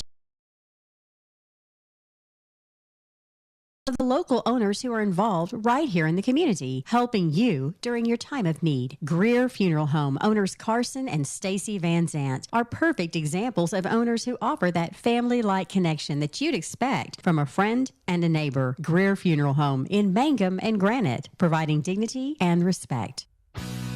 Jamie's Auto is proud to sponsor Mangum Tiger sports coverage. When you need a new-to-you reliable vehicle, always remember to visit Jamie's Auto Sales on Lewis Tittle in Mangum. Jamie makes it easy to buy a great used car with 5 lenders available, and your new-to-you vehicle comes with a 3-month 4,500 GWC powertrain warranty. Talk about peace of mind. Remember Jamie's Auto in Mangum for your next vehicle purchase. And go Tigers! All right, let's give you a game reset now. 6:22 left of the ball game, 37-27. Both teams with 3 timeouts. And Brendan Woodruss nearly had a steal here on the near sideline, but was standing out of bounds. Mangum has committed 17 fouls, so Snyder in the 1-on-1 bonus. They still have 2 to give before Mangum would go to the line on a non-shooting foul, and the arrow points the way of Mangum. Maddie Paxton has just picked up a personal foul. That'll be her second, and 8 on Mangum. So we'll go to the other end and shoot free throws. 24 on the night have been launched from the charity stripe so far by Snyder. Mangum, meantime, has shot 16 free throws. If you're wondering about why it's 7:46 and we still have 6:15 left of the ball game. First up and in, so the front end good. Another opportunity here. Is it Colors at the free throw line? It is. Color. Second one good. She had a huge third quarter, knocking down 3 threes. And has a dozen on the night. Her club up by that many. As Mangum tried to go inside, quick pass over the top. Good idea by Alyssa, but it was behind Landry Lively. Went out of bounds. So the turnover will give it back now to Mangum. Snyder employs some full court pressure defense here. Granger, inbounds pass, middle of the floor to Stevens. Sydney hounded as she comes across the timeline. Go back to Riley. Little bounce pass near side to Monroe. Brightly. Give it up here on the near side to Stevens. Sydney. Lost the ball in traffic. Going to be taken away by Woodruss. Bren wants to run quickly across the timeline. Woodruss kicks right side. Lehman Webb kept that one from going out of bounds. She'll find Alyssa. Dreyer, diagonal pass to Paxton for 3. Shot doesn't go. Woodruss rebound put back, no good, but a foul on the play will send Bren to the line with 5:35 remaining. Team foul number 5 called on Snyder. And that'll be the 5th of the night on Sydney Stevens. So Stevens will foul out with 7 points. Each team has had a player exit because of fouls. Jaden Solis has come back into the ballgame now for UV Williamson. Woodruss, first of 2 free throws. That one off the mark. Bren will get one more. Again, Mangum really having difficulties from the foul line. 6 of 17. Second one on the way, rolls in. So the reverse jinx worked that time. 3 in the ball game for Woodruss. 39-28, her club down by 11. 5:25 remaining. Really showing a lot of respect for Granger inside as they are double and triple teaming her at times.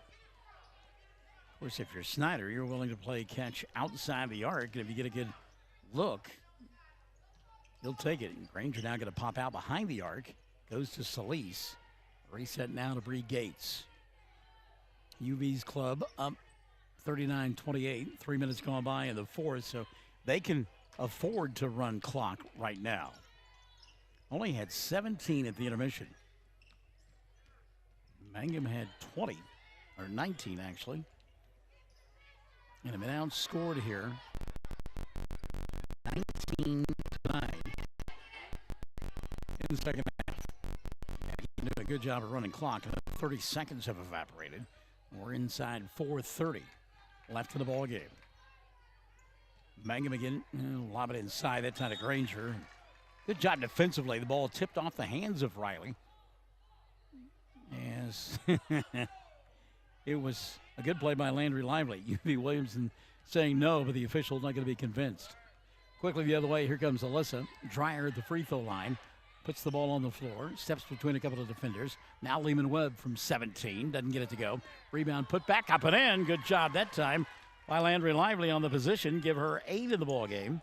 And Mangum within 9, 39-30. Boy, Brian Bingham furious there wasn't a call there. Yeah. He was right. There's no question about that. That was a missed call big time. Meantime, Solis into the front quarter. Granger trying to get free. Can't do it. Alyssa got to be careful on the defense out high, and we'll get a reach-in foul. And Holly Lehman Webb apparently going to be on her. That'll be 2 on Holly. And number 9 called on Mangum. He's glad that wasn't on Alyssa. That would have been her 5th. So a 1-on-1 here with 3:44 remaining. That's Jaden Solis. Solis will make the first and earn a second. Jaden now 2 points to the ball game. Giving her club a 10-point lead, 40-30. 3:44 left. In the second one, no good. Woodruss with the rebound, wants to push. Brenton quickly across the timeline. Woodruss going to split a couple of defenders. Kick it for Paxton. Hand the 3, couldn't take it. Dreyer will instead. Off the glass too hard. Long rebound, Granger. Riley wants to run. Tries to get around Dreyer. Good defense by Alyssa, especially with those 4 fouls. And a reset now with 3:20 remaining. Monroe going to pop out and had the ball knocked out of her hands by Lehman Webb. Webb, one of the few players not in foul trouble, and so she can really play some nuclear defense at this point. Clock stop with 3:15 left. Boys game after this one. And again, it will be FUN. Inbounds pass, Granger, catch, glass, no. Rebound, Dreyer, good job by Alyssa. And Riley Granger has gone really cold here this fourth quarter of play. In fact, just 3 points in the period for Snyder, all from the free throw line. Woodruss had the rebound, then he had it taken away. And here comes the aforementioned Granger into the front court, and UV wants timeout. 2:56 left for the ball game, 40-30. Snyder by 10, and you and I are back after this. We're Classic Hits, 97.7.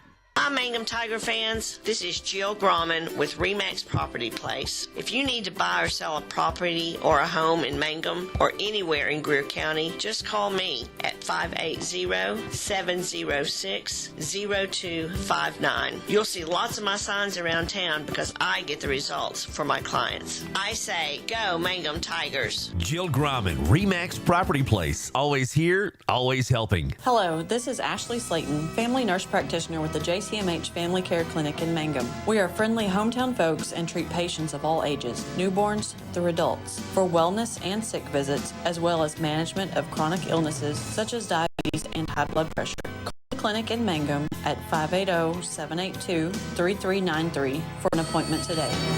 Jackson County Memorial Hospital. All right, here's the game reset now. 40 on top of Mangum. 2:56 left of the ball game. 2 timeouts left for Snyder. 3 for Mangum. The arrow points away the Lady Tigers. Mangum a foul away from being in the 1-and-1 bonus. Meantime, Snyder shoots 2 free throws the rest of the way on any fouls. Lady Cyclones inbound across the way. It'll give them room to do the honors. Braley will come to Solis since she walked. Done that a couple of times tonight.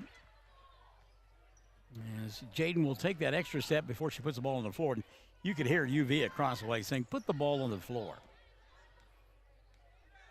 And I think that was the inflection. I've known UV a while. I think that may be it. Now Snyder going to extend their defense and turn it up a little bit. Lively open for 3, though, and got it, Landry Lively. Keeping her club right there. 5 in the quarter, 11 on the ball game, 7-point contest, and a timeout taken after the 3. 2:39 remaining. Mangum within 7. Classic Hits, 97.7. The Mangum Tag Agency is easy to find at 108 East Pierce Street in Mangum. When you need license tags, registration, driver's license renewal, pipe passes, or real ID, Tom and Cynthia Clark are there for you, and they can help you at the Mangum Tag Agency at 580-782-3004, 782-3004. We yell loud and proud because we love the Mangum Tigers. This is Lori Laughlin from Cattlemen's Bank, member FDIC. On and off the field, we support the Tigers through and through because once you're a Tiger, you're always a Tiger. And Cattlemen's Bank is Tiger proud. Great food made fresh with the best ingredients possible under the direction of Chef George is what you'll find at the newly remodeled J&P Mexican Grill in Mangum. Now, if you haven't tried the Mexican and American favorites at J&P Mexican Grill, what are you waiting for? They're open Tuesday through Saturday for lunch, dinner, featuring homemade desserts. For takeout, call 580-706-5042 and like them on Facebook. J&P Mexican Grill in Mangum. 2:39 left in the ball game. Mangum trying to play some all-out nuclear defense and get back in the ball game. Boy, that looked like a travel at the timeline by Bree Gates. So said Brian Bingham. Didn't get the call. Gates now in the front court. 2:25 remaining. And again, Mangum don't have a lot. They don't have any fouls to give. Got to be real careful on that end of the floor. 3 ball going to be dialed up here by Color, and it came up well short. May have been tipped by Woodruss. Loose basketball, Lively. Landry going to push, go cross court. Woodruss from 10, got it. And suddenly it's 40-35. Inbounds pass, run out, and laid up and in. Good job by Gates to beat everybody down the floor. And how about this? First field goal of the night for Bree Gates. 42-30. Damon Webb and threw the ball away. Zoe Gutierrez was ready for the pass. Zoe has seen a little playing time so far, and that one caught her off guard. Meantime, Gates back the other way, going to be picked on her pocket by Woodruss. Battle for the ball down below us, and out of bounds when she touched it was Kaya Culler, and it'll be Snyder basketball. Gutierrez will set. And back into the ball game, the offensive threat in Alyssa Dreyer, who plays with 4 fouls, and that's why we get that situational substitution. There's Dreyer for 3. Missed it, but got fouled, and she's behind the arc. That'll be 3 free throws coming up for Alyssa Dreyer. See if they call that foul on Bree Gates. I believe they did. And that'll be 5 on Gates. Gates done for the evening, I believe. Yep. So Gates done for the night. She made that run-out layup a moment ago. Her only 2 of the ball game. So Alyssa to the line, had 2 points from the stripe early in the ball game. Has been quiet ever since. That one too strong. Alyssa will get 2 more. 7-point ball game, 92 seconds remaining. Second one of 3, good. Dreyer will get 1 more. 2-possession ball game right now. Third one rather, good. So Alyssa 2 of 3. Give her 4 in the ball game. She will set. And back into the ball game comes Zoe Gutierrez. 5-point contest. Minute 32 remaining. Mangum not ready to go quietly into the night. Steal on the inbounds pass by Lehman Webb. Lively in the corner. Woodruss 3 ball all the way. Didn't get it to fall. Oh, my. And on the rebound, a battle, a jump ball in the air, going to point the way of Mangum. How about Holly Lehman Webb? Keeping 2 possessions alive offensively there. Great effort by Holly. Alyssa back in. Substitution, the situational type going on right now for Brian Bingham and company. 1:23 remaining. 42-37. Inbounds pass, Lehman Webb. She'll go to Lively. Now the reverse in the corner to Dreyer. Alyssa to Woodruss. Woodruss missed the shot, but the rebound put back by Landry Lively. And Landry has come to life here in the 4th. 7 in the quarter, 13 in the ball game, and a timeout Mangum. 42-39. Don't go anywhere. Classic Hits 97.7. First National Bank of Mega Tiger Athletics. At First National Bank, supporting our schools and athletic programs is our top priority. priority. We appreciate and support our community through and through. At First National Bank, you can hear us roar. Go Tigers! We wish you a season of great success. First National Bank and Trust Company, your bank for life. Member FDIC, Equal Housing Lender. Brian Bingham and Mangum down to one timeout. It is a full timeout. UV Williamson and this group from Snyder, 2 timeouts on the board. 1 a full, 1 a 30. Arrow points the way of the Lady Cyclones. They shoot 2 on any free throw attempt. And Mangum in the 1-on-1 bonus on their end. Inbounding the ball will be Kaya Culler. Culler, look. Now goes to Granger. Riley matched up with Woodruss in the backcourt. Lost it, got it back. Now she'll come into the front court, and an offensive foul going to be called. Shrivers made the catch, spun. Great defense by Mangum. And now Snyder wants a timeout. Oh, doctor. 1:03 left. This is a good one on Classic Hits 97.7. When you need auto repairs, save money and get it done right at Dwayne's Auto in Mangum. Dwayne's fixes flats, does brake jobs, turns rotors, alignments, that all-important air conditioning work, and general auto repair. If your car or truck isn't right, just head to Dwayne's Auto at 1205 North Lewis Tittle in Mangum. Call 782-5151. That's 782-5151. Mangum Tiger proud. Hi, I'm Anna with Dapper 14 Boutique at 209 North Oklahoma in Mangum. We are now open 7 days a week until Christmas. Monday through Friday, 10 a.m. to 6 p.m., Saturday, 10 to 4, and Sunday, 1 to 5. We feature clothing and accessories in all sizes for all ages, and our store is well stocked for a holiday shopping experience. Shop online at dapyr14.com and get free shipping. Oh, we just love UV Williams. And as I said, we've known her a long time. She's a great coach. And coming out of that timeout, she wasn't done coaching up her team. She followed them all the way down into the paint on the opposite end of the floor. Brian Bingham's club now a chance to tie right here. 42-39, 55 seconds remaining. In the corner, Woodruss fakes the 3, gives up the dribble, goes inside Dreyer. Alyssa, tough catch, and she double-dribbled. Yep. Give credit there to Riley Granger. Good defense by Granger inside. Forced that double dribble. 50.5 remaining. Alyssa went off upset with herself. Gave the low 5 to Morgan White, who was on the bench and nearly broke Morgan's hand. And a carry now in the backcourt going to be called on Kaya Culler. 46.8 remaining. Both teams with a timeout on the board. The arrow is still pointing the way of Snyder. 2 shots on free throws for Snyder. 1-1 for Mangum on a non-shooting foul. Paxton had the 3, didn't take it. Should come up top to Lively. Landry inside, scoop shot, got it to go. It's a 1-point ball game. All righty then.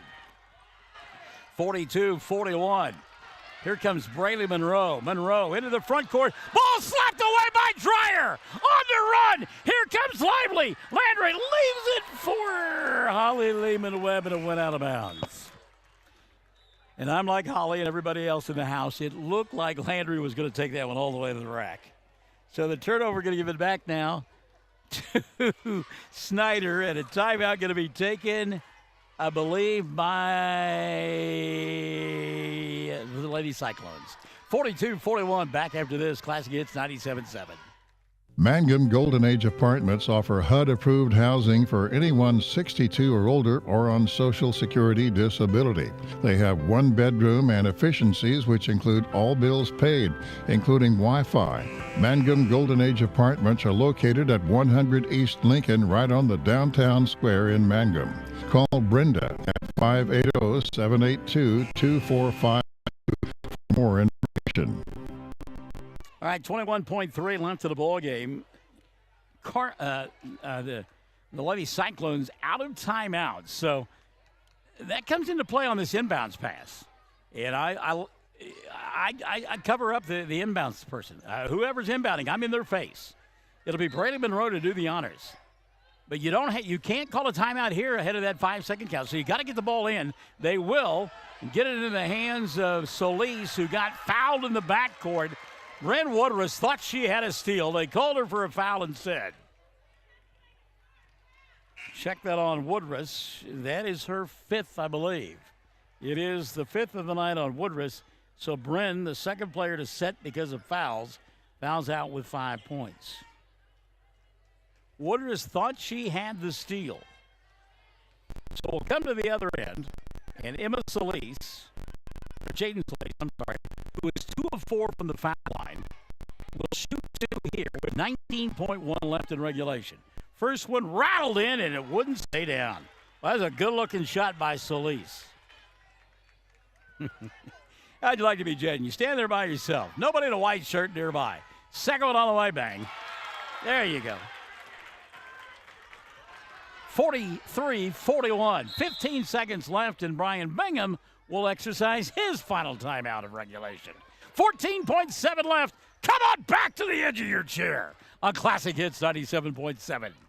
Fresh floral arrangements created here in Mangum are the hallmark of owner Darla Hately at Flowers Unlimited. Remember that fresh flowers are a very personal and special gift that is so cherished when delivered for birthdays and anniversaries. She might say, you shouldn't have, but she'll be delighted. Flowers Unlimited. Call local at 580-782-2122.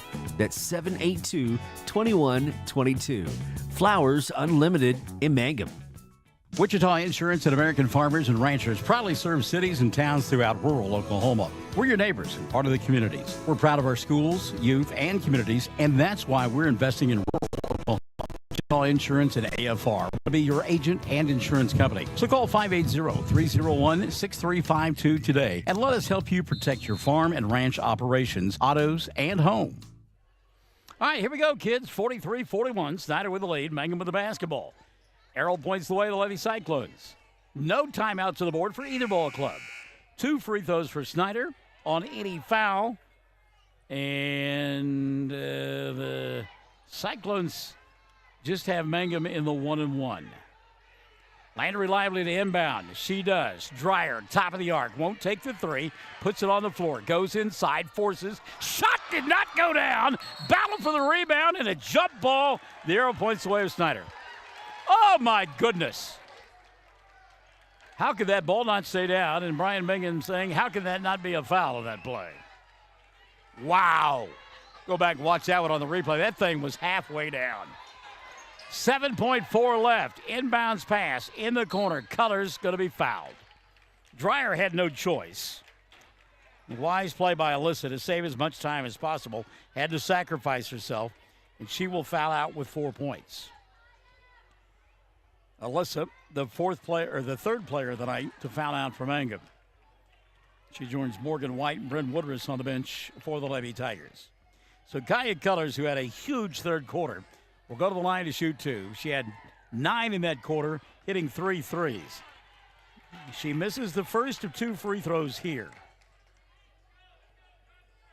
On the night, she is 3 of 5 from the foul line and has a total of 12 points. Second one on the way for Kaya. No good. Rebound Lively. Landry quickly into the front court to Lehman Webb. Ball bounces off of her hands, goes out of bounds, and they stay at Snyder basketball with .3 remaining. Brian Bingham not arguing that who went the ball went off of. Brian Bingham arguing that his player got fouled. Robert Lee joining us just in time to see it here.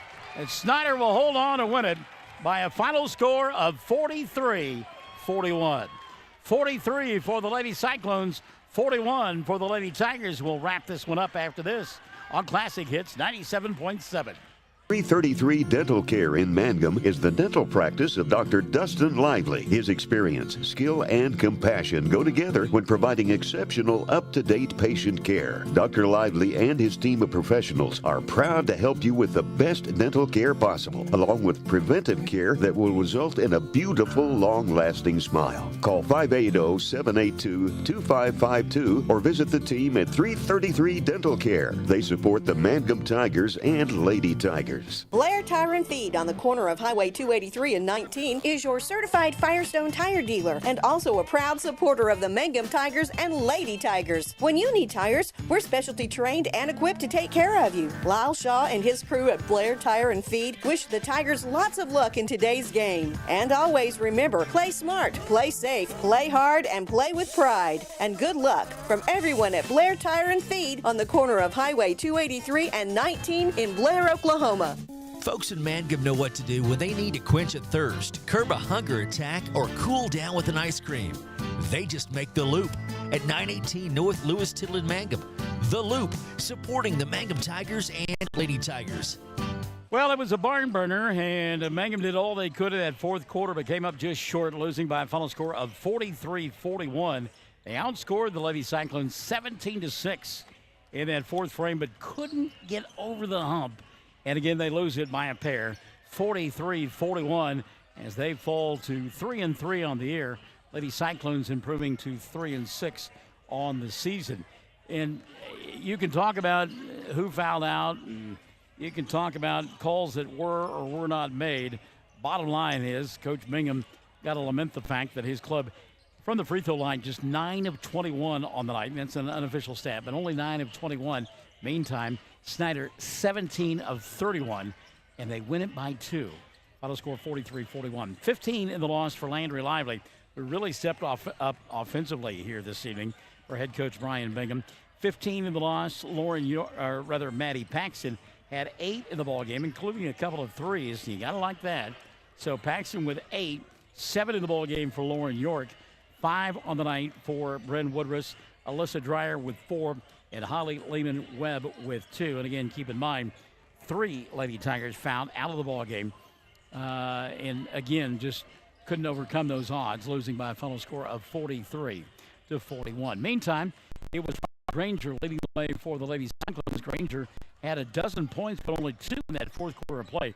Mangum found a way to slow her down. But again, the third period is when she shone, as she scored 14 on the night. And actually didn't score any in that fourth quarter. So 14 on the night for Riley Granger. Give a dozen to Kaya Culler. Culler was the one who had the huge third quarter, knocking down 3 threes in that third period of play. Had a couple of free throws in the fourth. She's got a dozen. Then give 7 to Sydney Stevens. 5 of the ball game for Braylee Monroe.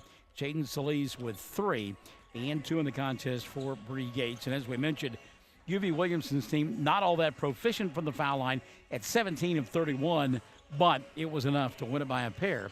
Final score here, 43-41. A reminder for you, Mangum girls back in action on Thursday morning, and we will be there over at the Merritt Classic.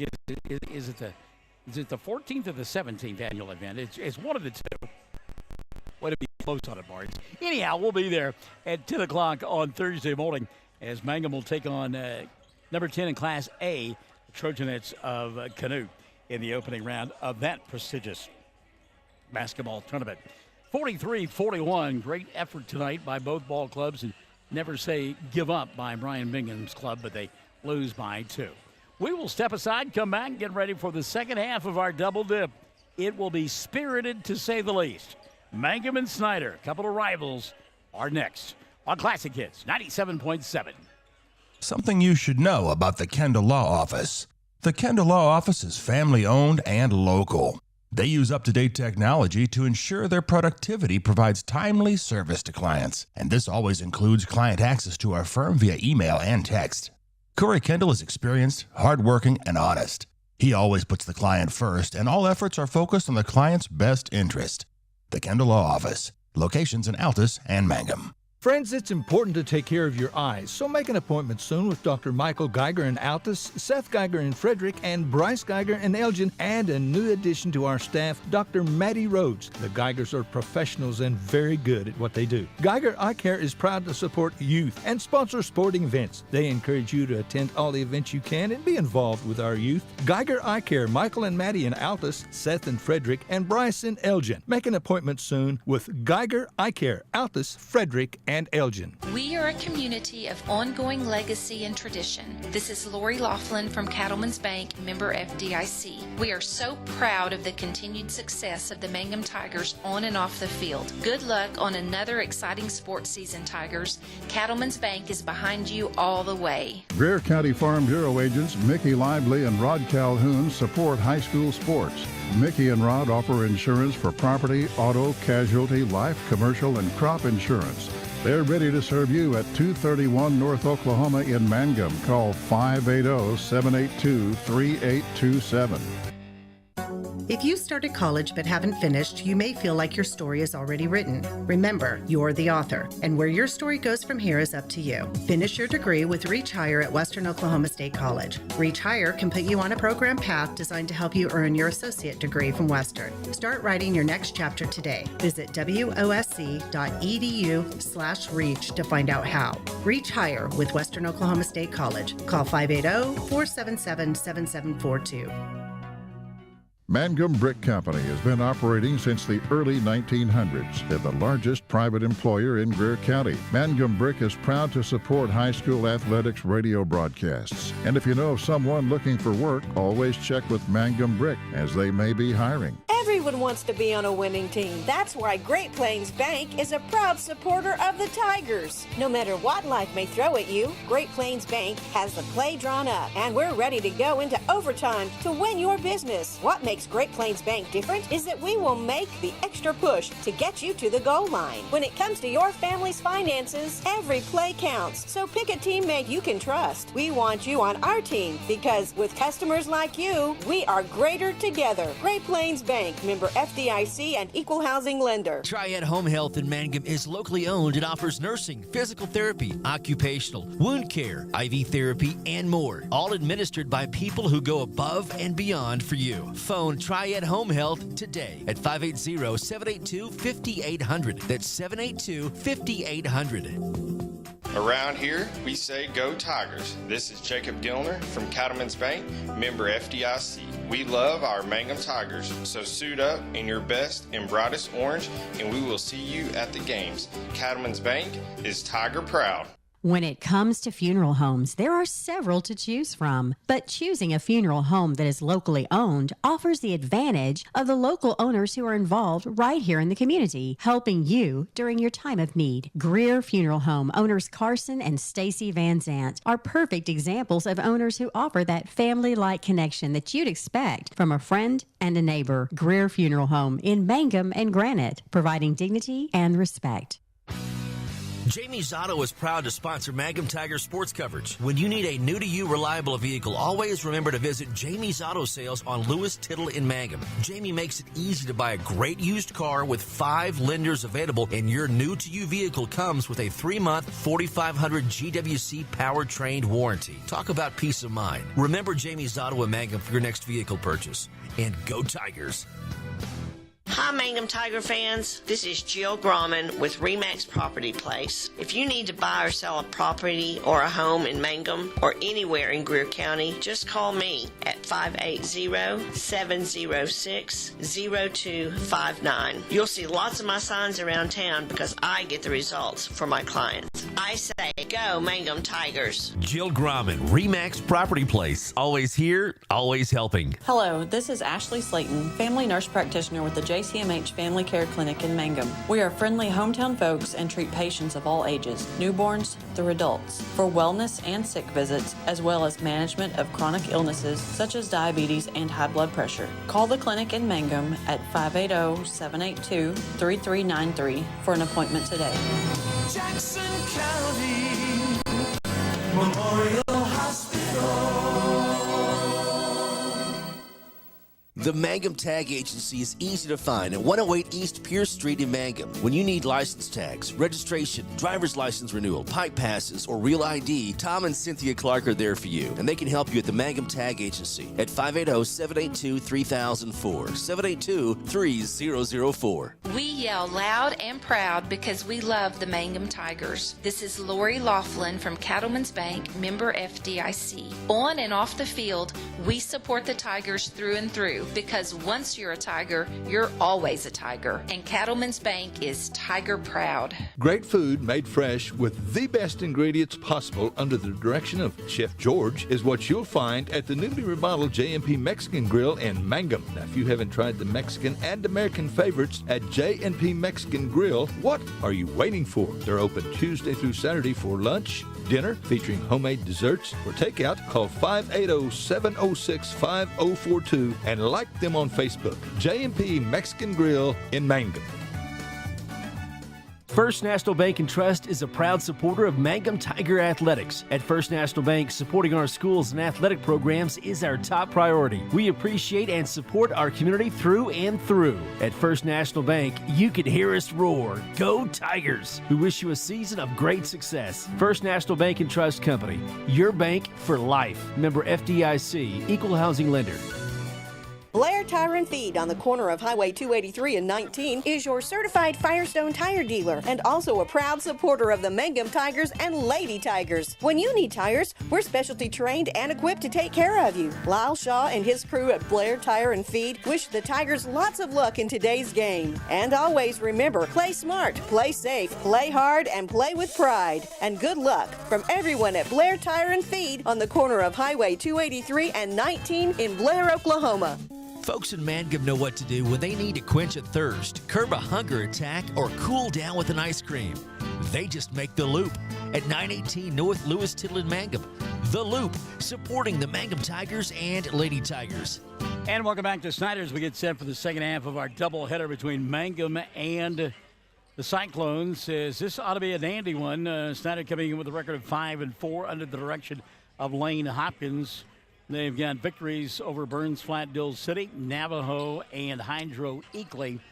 They've also knocked off Sterling, lost to Duke, they've lost to Hobart, and they have also lost to Central High and to Frederick.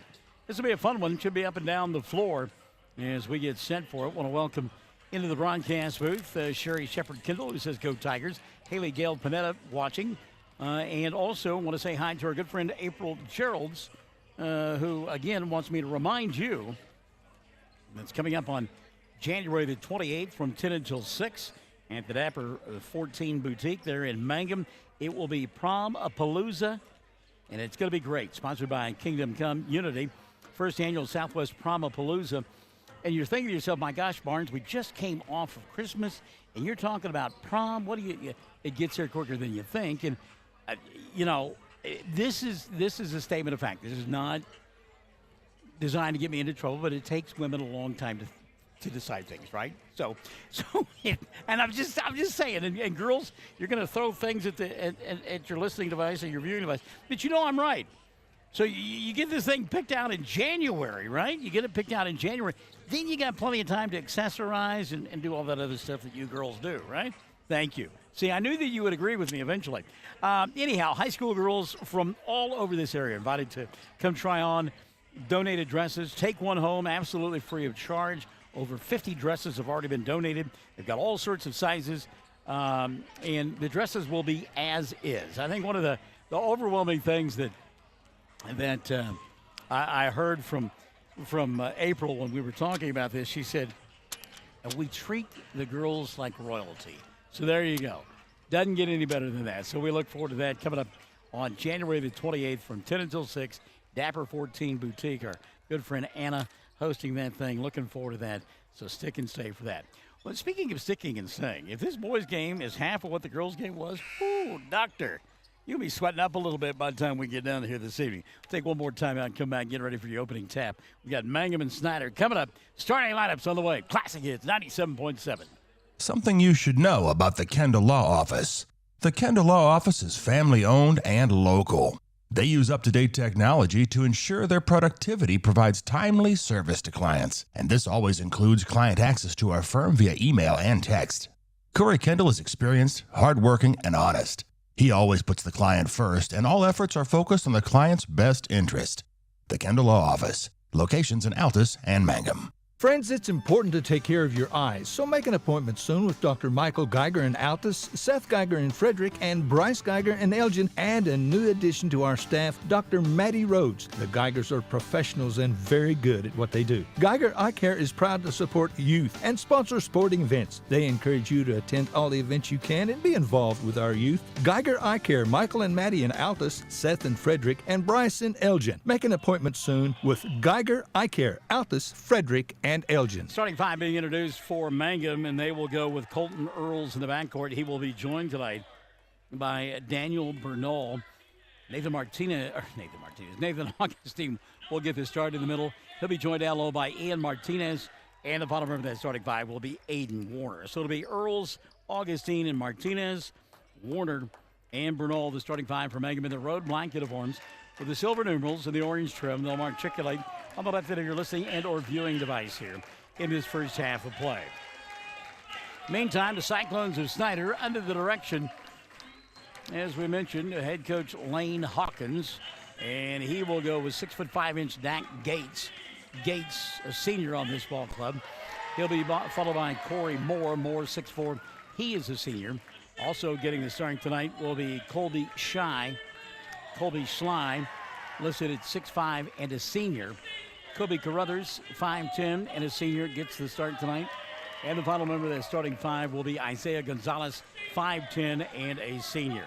So a senior-laden ball club for Lane Hawkins. And then you look at guys coming off the bench like Turtle Anderson, who's a senior, and Caden Schneider, who's a senior as well. So this is an experienced team from Snyder, and we look forward to this one as the Cyclones will be in their home white uniforms with the black numerals and the black and orange trim, and they'll matriculate on the right end of your listening and or viewing device. It is amazing, and we don't have a secondary camera, but if we did, there is a child, I am going to guess 6 months maybe, in their father's arms. An absolute picture of beauty. Pacifier in mouth and absolutely knocked out to the world. The comfort, unbelievable for this child. It is loud, it is noisy, it is hot inside this facility, and that child is where we would all like to be. Ball batted around and finally picked up by Snyder, and the Cyclones will score first. Isaiah Gonzalez will lay it up and in. We had a little game of volleyball to get this one underway, and finally Gonzalez with the control and the two. Warner attacks on the other end. He'll lay it up and in. Back-to-back buckets for both ball clubs, and we're tied at 2. While the pace was somewhat laconic in that girls' contest, this one will be high-flying. 3-ball dialed up by Gates, doesn't get it to go. Warner blocks out, gets the rebound, and here comes Mangum. 30 seconds evaporating here in quarter number 1. We're tied at a pair. Colton Earls with the ball. He'll go to Aiden, and Aiden going to be grabbed on the arm as he went inside. Reach in cold on Kobe Carruthers. That'll be 1 on Carruthers, and number 1 cold on Snyder. I'm going to guess, given the eyelashes on this child below me, and I'm going to be distracted, I'll admit, got to be a girl. What a beautiful child. My goodness. All right, back to the basketball barns. Aiden Warner out high. He'll look to Augustine. Nate behind the arc. Finds Colton Earls for 2 as he was on the line. Banked it home. So some banking going on at 8:27 on a Tuesday night. Mangum on top 4-2. Quickly the other way. Snyder, they want to pound it inside, and there's Earls on the defensive end with a steal. Good job by Colton, right in the middle of that fracas. So Mangum with a turnover, up by a pair. Move out high by Bernal, nothing there. Now give and go to Martinez. Good job to collect. And Colton for a 15-footer doesn't get it to go. Augustine the rebound, no look inside Martinez, and he got fooled. Ian, like me, thought the ball was going to be put up, but instead, the pass, and Martinez not in a position to catch. Quickly the other way, Cyclones trying to answer as Gates put it up, didn't get it to go. 1 and done, rebound cleared away by Augustine. So Snyder not shy about getting down the floor and launching from every angle. Bernal up high. He'll go to Martinez at the right elbow. Lobbed over the top by Augustine. Good catch by Nate. Double team. Kicks back out top to Earls and a reset to Warner between the two circles. 5:55 left here in the first period of play. Earls, no look inside, no looking was Martinez. Ball going to be taken away on the steal by Schley. Back the other way. Shot put up. Won't count. Offensive foul going to be called. Kobe Schley. Bugle section, Maestro. Break out the band. They're all waiting. Charge! The child is still asleep, in case you're wondering. I'm not sure how. 5:35 left here in the first. Back the other way, Mangum. Up top, Martinez. Lobs inside, Augustine. Nate, the catch. The left-handed, he got it to go. 6-2, Mangum by 4. Back the other way in a heartbeat. Here comes Gonzalez. Isaiah, little drop step to Moore. Colby for 3. No, blocking out Martinez. Rebound, Mangum. And ball taken away momentarily, but out of bounds on the baseline was Carruthers. So the Tigers will get it back. 5:13 left in the first quarter of play. Oh, the child is stirring. That was Dad's fault. I didn't wake that child up. It wasn't my fault. She's like, man, what's going on here? A big, ugly man up there looking at me. Bright lights. Come on, Dad. I'm going back to Slumberland. Warner up top for Mangum. He'll come to Bernal. Now on the near side, Augustine. And away from the ball. Offensive foul going to be called. Did they get that on Bernal? I believe they did. Whistle on Daniel going to be his first. And team number 1 called on Mangum. So the turnover gives it back down to Snyder. Cyclones trailing 6-2. 4:40 left in the first period of play. Carruthers into the front court to Corey Moore. Moore back on the near side to Gonzalez. Good ball movement by the Cyclones. A little bit more patient this trip. In fact, a lot more patient. They try to force it inside there. Good hands by Augustine. Got a piece of the pass and took it away. 4:25 left in the first. Speaking of taking their time, coming across the timeline, Mangum does. Now up top, Bernal. He'll force, kick, right side, Warner. Aiden, nothing there. Goes to Earls. Colton weaves his way inside the left hand and lays it up and in. Colton Earls. And a quick timeout going to be taken by Snyder. 4:03 left in the first. Mangum by 6, 8-2. We're Classic Hits, 97.7. We are a community of ongoing legacy and tradition. This is Lori Laughlin from Cattlemen's Bank, member FDIC. We are so proud of the continued success of the Mangum Tigers on and off the field. Good luck on another exciting sports season, Tigers. Cattlemen's Bank is behind you all the way. Greer County Farm Bureau agents Mickey Lively and Rod Calhoun support high school sports. Mickey and Rod offer insurance for property, auto, casualty, life, commercial, and crop insurance. They're ready to serve you at 231 North Oklahoma in Mangum. Call 580-782-3827. Howdy, Jennifer Reisner says, let's go Tigers. 4:03 left in the first quarter of play, and they lead 8-2. Quick timeout taken there by Lane Hawkins. Hawkins, young, dapper. He can go out there and play himself, right? They just keep getting younger and younger. No offense to her, but I'm sure glad there's still folks like UV around. Makes me feel a little bit better. She knows what I'm saying.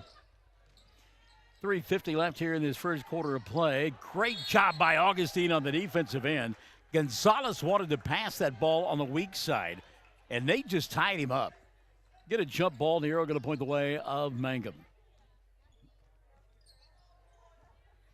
Aiden Warner walking it across the timeline, and again, this is a different team that we've seen from Mangum. They're not going to try to get into a track meet with you at any time. Pick and choose their spots. Warner giving it the dribble, needs some help, and he'll find it from Bernal. 3:25 left here in the first quarter of play. Earls to Warner, fakes the three, walk out. Little stutter step before he put the ball on the floor. And that'll create a turnover, give the ball to from Snyder. 3:25 left in his first half of play. By the way, tip of the cap, our thanks to Shelly Fox, our producer-engineer tonight, camera person, keeping track of the score for you. On the big board as well, Preston to yeoman duty because of a scheduling snafu. You're stuck with Barnes, it's always a snafu. Speaking of which, we're going to get oh my goodness, a steal by Bernal, and then they called him for a carry. Got 3 officials here tonight. That's the guy furthest from the play, all the way down the floor. I don't know. 5 minutes gone by here in the first. Mangum on top by a half a dozen. Deep three on the way here. Back of the iron will not fall for Corey Moore. One and done. Mangum's done a good job on the defensive glass. They have limited offensive opportunities for the Cyclones so far. Again, we talked about the size advantage that Snyder has, but done a good job of blocking out and keeping, especially on that defensive end, keeping Cyclones off the board. Ball tipped, but right back to Augustine, and then he throws it away. Good job of collapsing inside by Carruthers to come up with a steal. Kobe quickly into the front court to go to Gates on the left wing. Now they'll kick it out over the top. 3-ball fake by Gonzalez. And a 17-footer by Schley. No good. Schley and lost the ball out of bounds. The turnover going to give it back now to Mangum. Shelley, in all the other duties that she has, she's also watching some children over here that it looks like romper room has broken out. 2:05 left. It's boys, the 7, 8, 9-year-old boys. You get the idea. Good pass inside to Martinez, and he will reward Colton Earls with the 2. Good job by Martinez on the give, the go. Mangum leads it 10-2. 1:53 left in this first quarter of play. The big body, we wondered how long it'd take before we saw Caden Snyder, and a big 6'8 senior now going to check into the ball game. Hey, want to say hi to our good friend Bob Tucker. Bob, I tell you what, we had a visit with your daughter just before Christmas, and I was asking about you. I hadn't seen Bob in a long time. We normally catch him out about in town. Haven't had that opportunity. Bob, hope that you are doing well, partner. Aiden Warner on the baseline, stumbling, bumbling, got away with it. He'll go to Bernal. Bernal inside. Tough shot there by Augustine. Couldn't get it to go, and the big-bodied Snyder will take it away. Quickly into the front court, Dax Gates. 3-ball, comes up short. Ball loose on the floor and taken away in traffic by Bernal. Good job by Bernal. Not the biggest of kids out there, but Daniel right in the middle of it. He'll come here to Warner. Warner had the ball slapped out of bounds and taken away now. A run-out opportunity for Carruthers. Carruthers, scoop shot, no. Rebound on the weak side. Little ball fake once, twice, and put back won't fall for Antonio Balderas. And on the rebound, we will get a timeout taken by Mangum as Aiden Warner came away with it. 54.6 left in the quarter. Mangum by 8, 10-2. Classic Hits, 97.7. If you started college but haven't finished, you may feel like your story is already written. Remember, you're the author, and where your story goes from here is up to you. Finish your degree with Reach Higher at Western Oklahoma State College. Reach Higher can put you on a program path designed to help you earn your associate degree from Western. Start writing your next chapter today. Visit wosc.edu/reach to find out how. Reach Higher with Western Oklahoma State College. Call 580-477-7742. Shelley wisely pointing out to the young hooligans over there, and I say that with love in my heart because I was one of them. Okay, I admit it, I still am. But they're over there having a great time. She's worried about it. He's getting unplugged. I don't blame her. Oh, I tell you, yeah, there's nothing better than being a boy. It's just the greatest life in the entire world. And when you're like me and you never grow up, you just continue every day of your life. 54.6 left in the first quarter. Mangum on top, 10-2. By the way, Bo Anderson has come in for the first time tonight. Anderson out there with Aiden Warner, along with Colton Earls, Ian Martinez, and Nathan Martinez. Oh. And then some lady comes over and tells you you're being ruffians and you got to stop. There's a steal by Antonio Balderas, and he misses the shot. Got his own rebound. Fall away won't go, but he got fouled and will go to the line to shoot 2. Antonio Balderas, who during the football season we called him Antonio Banderas I don't know how many times. Foul called on Bo Anderson here. That'll be his first. And second now on Mangum. So Balderas to the free throw line to shoot 2, and Antonio's first is no good. Well, they got that Puss in Boots movie out. I mean, you can't blame me, right?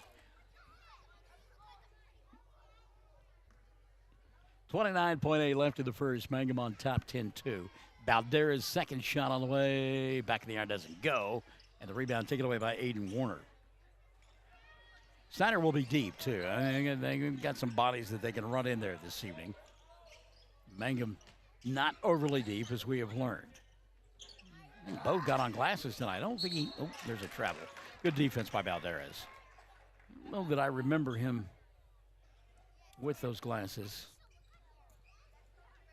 in our first game with him back before the break.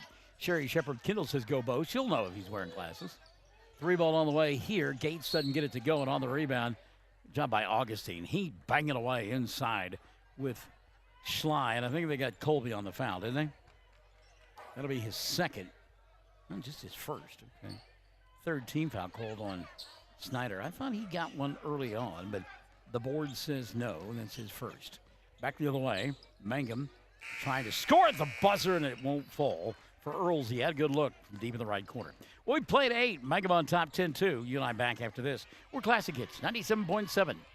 Mangum Brick Company has been operating since the early 1900s. They're the largest private employer in Greer County. Mangum Brick is proud to support high school athletics radio broadcasts. And if you know of someone looking for work, always check with Mangum Brick, as they may be hiring. Everyone wants to be on a winning team. That's why Great Plains Bank is a proud supporter of the Tigers. No matter what life may throw at you, Great Plains Bank has the play drawn up, and we're ready to go into overtime to win your business. What makes Great Plains Bank different is that we will make the extra push to get you to the goal line. When it comes to your family's finances, every play counts. So pick a teammate you can trust. We want you on our team because with customers like you, we are greater together. Great Plains Bank, member FDIC and equal housing lender. Oh, let me tell you about my good friend David Henry, who says, let's go Tigers, you bet. And Sherry Shepard Kendall confirming, yes, Bo is wearing glasses tonight. I don't think he, like I say, back in that game just before the Christmas break, I don't think he was wearing the glasses then. So it'll be interesting to see. I've worn glasses since I turned 40. I mean, it was amazing. Turned 40, my hair goes gray, and I can't see. So it's one of those things that it's second nature to me, but if you don't wear them all the time, I'm just wondering. All right, here we go. Second quarter underway, and Kobe Carruthers will be in the lineup along with Antonio Valderez, and then the huge body and just bowling his way inside and scoring is Caden Snyder. First two of the ball game, Snyder. 6'8", 260, 270, and I don't care who you are, unless your name's Shaquille, you're just not going to slow the man down. I mean, he's just a hoss. There's Warner going to Martinez. Martinez got stripped, got it back, puts up the shot. Floater won't fall, but he is fouled and will go to the line to shoot 2. So we'll check the foul on the Cyclones. That'll be their 4th. And who did they whistle this on? Maybe Snyder. And it will be on the big boy. So Caden will pick up his first. Martinez at the line to shoot 2. First one for Caden, no good. He'll get one more. I don't know. Did I say Caden? Ian. I don't know that Snyder is quite as thick as the young man we saw at Burns Flat, but big old body there. Second free, though, no good. Martinez missed them both, and the rebound collected by Carruthers. Kobe quickly into the front court. 7:20 left in the first half of play. Going to pound it inside to Gates. Dax spins, shoots. Shot won't go down, and another rebound by Colton Earls. Yeah. Sherry Shepard Kendall with the eye report. And Bo probably does wear contacts. Augustine has it at the right elbow, draws the double team, goes to Anderson, and Bo had the ball taken away by Dax Gates. Dax is long, and he showed it right there. Just took the ball away. Hands it off now to Valderez. 6:45 left in the half. Gates in the corner over the top from Valderez. They force it inside to Snyder. Good job by Augustine to pop the ball free and get a battle for the loose basketball. Foul going to be committed by Mangum. And on the Cyclones, I believe that'll be on Aiden Warner. It is the first on Warner, and 3 now called on the Tigers. Gates over the top, leaves it in the corner. 3 was there for Carruthers. He'll skip it instead here on the near side. Again, they want to go into Snyder, and again, he's got it deep inside. And again, you're not going to stop him. You just kind of hope if he misses the shot, and you're there to get the rebound. And the thing that, there's an errant pass by Warner. Going to be taken away by Carruthers, who will lay it up and in. So back-to-back quick buckets by Snyder. We'll make it a 10-8 ball game. 6:05 left in the first half of play.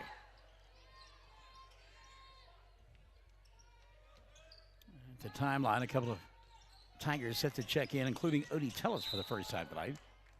Traveling going to be called. Ooh, tough call there on Colton Earls as he went inside, took an extra step, they said. And now during that dead ball, Martinez will set, and Odie will take his place. And Aiden Warner will take a seat, and also coming back into the ball game now will be Daniel Bernal. 5:50 left in the half. Antonio Valderas and company can tie or take the lead for the first time tonight.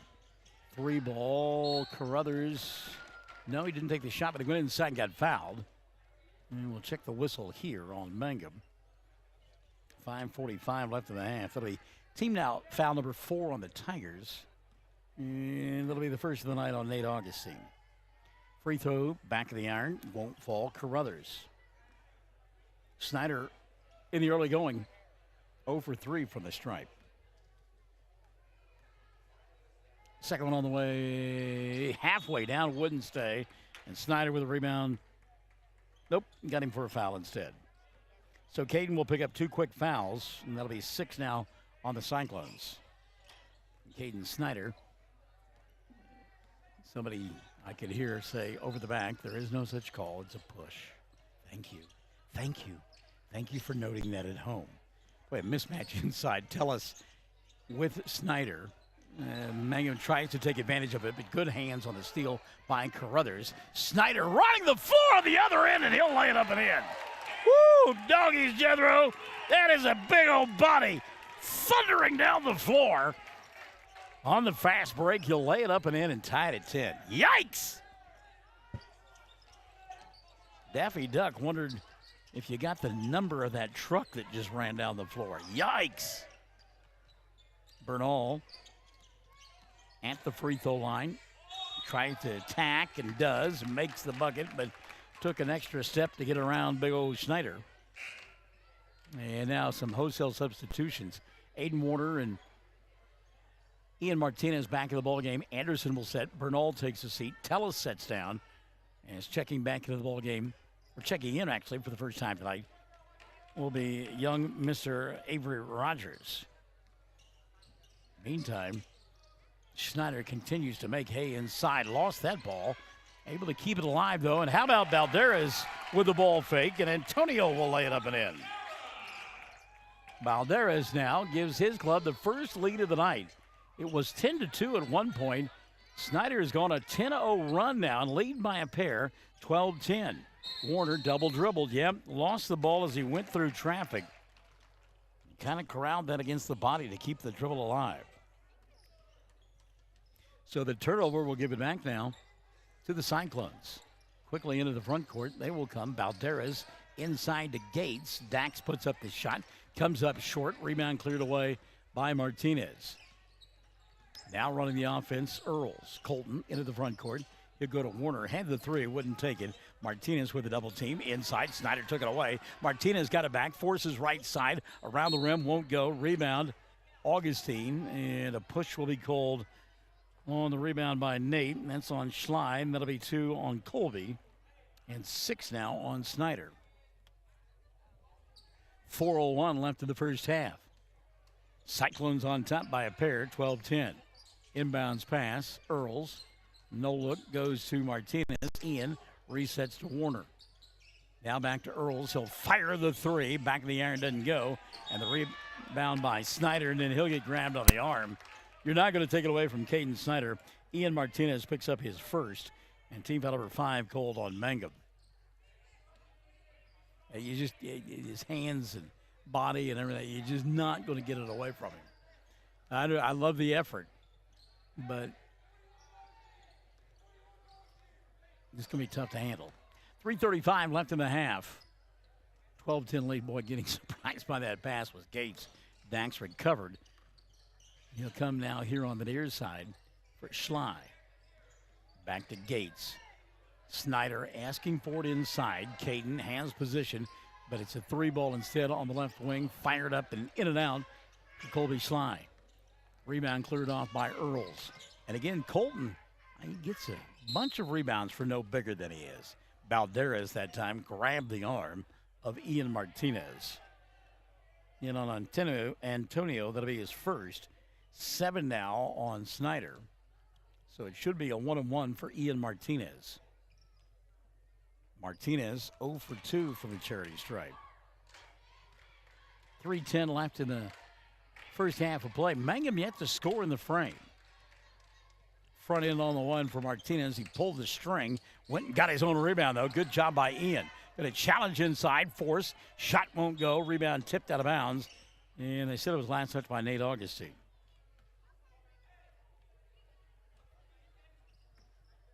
.304 left in the half. 12-10 ball game. Antonio Valderez coming across the timeline now for the Cyclones.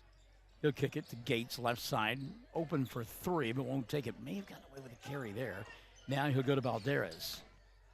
Again, Caden Snyder asking for it inside. They'll get it to him. He draws the triple team and lost it out of bounds. They said it was last touch by Aiden Warner. Now, that time Snyder made the mistake of being a big man and bringing it down to the floor. And with 3 Tigers there, they knocked it free and nearly got a turnover. Gates looking at Snyder, but a good job by Avery Rogers to poke that one out of bounds. And after a discussion, it will still be Cyclone basketball. 2:35 left in the half. Antonio Valderez, who did not get the start, but has played the majority of the ball game, will go to Gates on the right side. His 3 doesn't go. Rebound tracked down by Aiden Warner. Good job by Warner to go to the spot and get it. 2:20 left in the half. We look across the way at Nathan Pennybacker. He says, let's slow things down. Take our time, do it right. Sounds like a song I once remember. Rogers to Warner. Aiden, who attacked the glass early on, has been quiet ever since. Rogers won't take a 3. Now Augustine between 2 defenders, puts it up and in, and may have drawn a foul from Caden Snyder. Count the bucket for Augustine. Let's check and see if it is on Snyder, and it will be on Caden. So he is, I've got him for, no, they did not call it on Snyder. Called it on Corey Moore instead, and that'll be the second on Moore. Free throw no good, Augustine, and Moore will collect the rebound. 18 fouls now called on Cyclones. By the way, Mangum 0 for 4 from the line. Tied at 12, minute 45 left in the half. Open here on the right side, Balderas. He'll play catch. Boy, a lot of body going on there with Sly. Balderas lost the ball, got it back, and resets to Gates. 90 seconds left in the first half of play. Well, we saw a ton of fouls called in the girls' game, and they weren't physical. They were the grabbing, the reaching, the out-of-position type fouls. Here they're letting them bang and bump as long as they've got position on the defensive end. We've seen it both ways. They've done a good job of being consistent, the officials have here in this first half. Gates off-balance shot doesn't go. Crashing the boards and then losing the ball on the way up was Sly and picked up by Augustine. Good job by Nate in the right place at the right time. 55 seconds left in the half. And now a double team below us. Balderas going to take it away from Earls and a run out for Snyder. Ball swatted out of bounds and then lost, they said, by Carruthers. Well, maybe Kobe had that shot blocked from behind, but they just said Carruthers lost it on his own. David Henry likes the idea of getting after Big Caden. By the way, they have set Snyder down, and we'll get a travel here as Aiden Warner felt like he grabbed as he stepped through that double team. Stops the clock with 32 seconds left in the half. And we're still tied at a dozen. We've had a couple of scoring spurts in the ballgame. Remember, Mangum jumped out to a 10-2 lead, and then a 10-0 run by Snyder gave them the 2-point lead, and here we are with 20 seconds left in the half, and we're tied at 12. Antonio Balderas running the offense out high. Cyclones will hold for 1, where Earl's all over him. Clock at 10. Balderas stops, looks inside. To Carruthers. 3-ball on the way. No. Long rebound. Schley, and his shot comes up. Comes in. And we're down to the dozen. For each ball club at the end of the first 16 minutes of play. Mangum has got a dozen. Snyder has got 12. And we've got the half on Classic Hits 97.7. Triad Home Health in Mangum is locally owned and offers nursing, physical therapy, occupational, wound care, IV therapy, and more. All administered by people who go above and beyond for you. Phone Triad Home Health today at 580-782-5800. That's 782-5800. Around here, we say go Tigers. This is Jacob Gilner from Cattlemen's Bank, member FDIC. We love our Mangum Tigers, so suit up in your best and brightest orange, and we will see you at the games. Cattlemen's Bank is Tiger proud.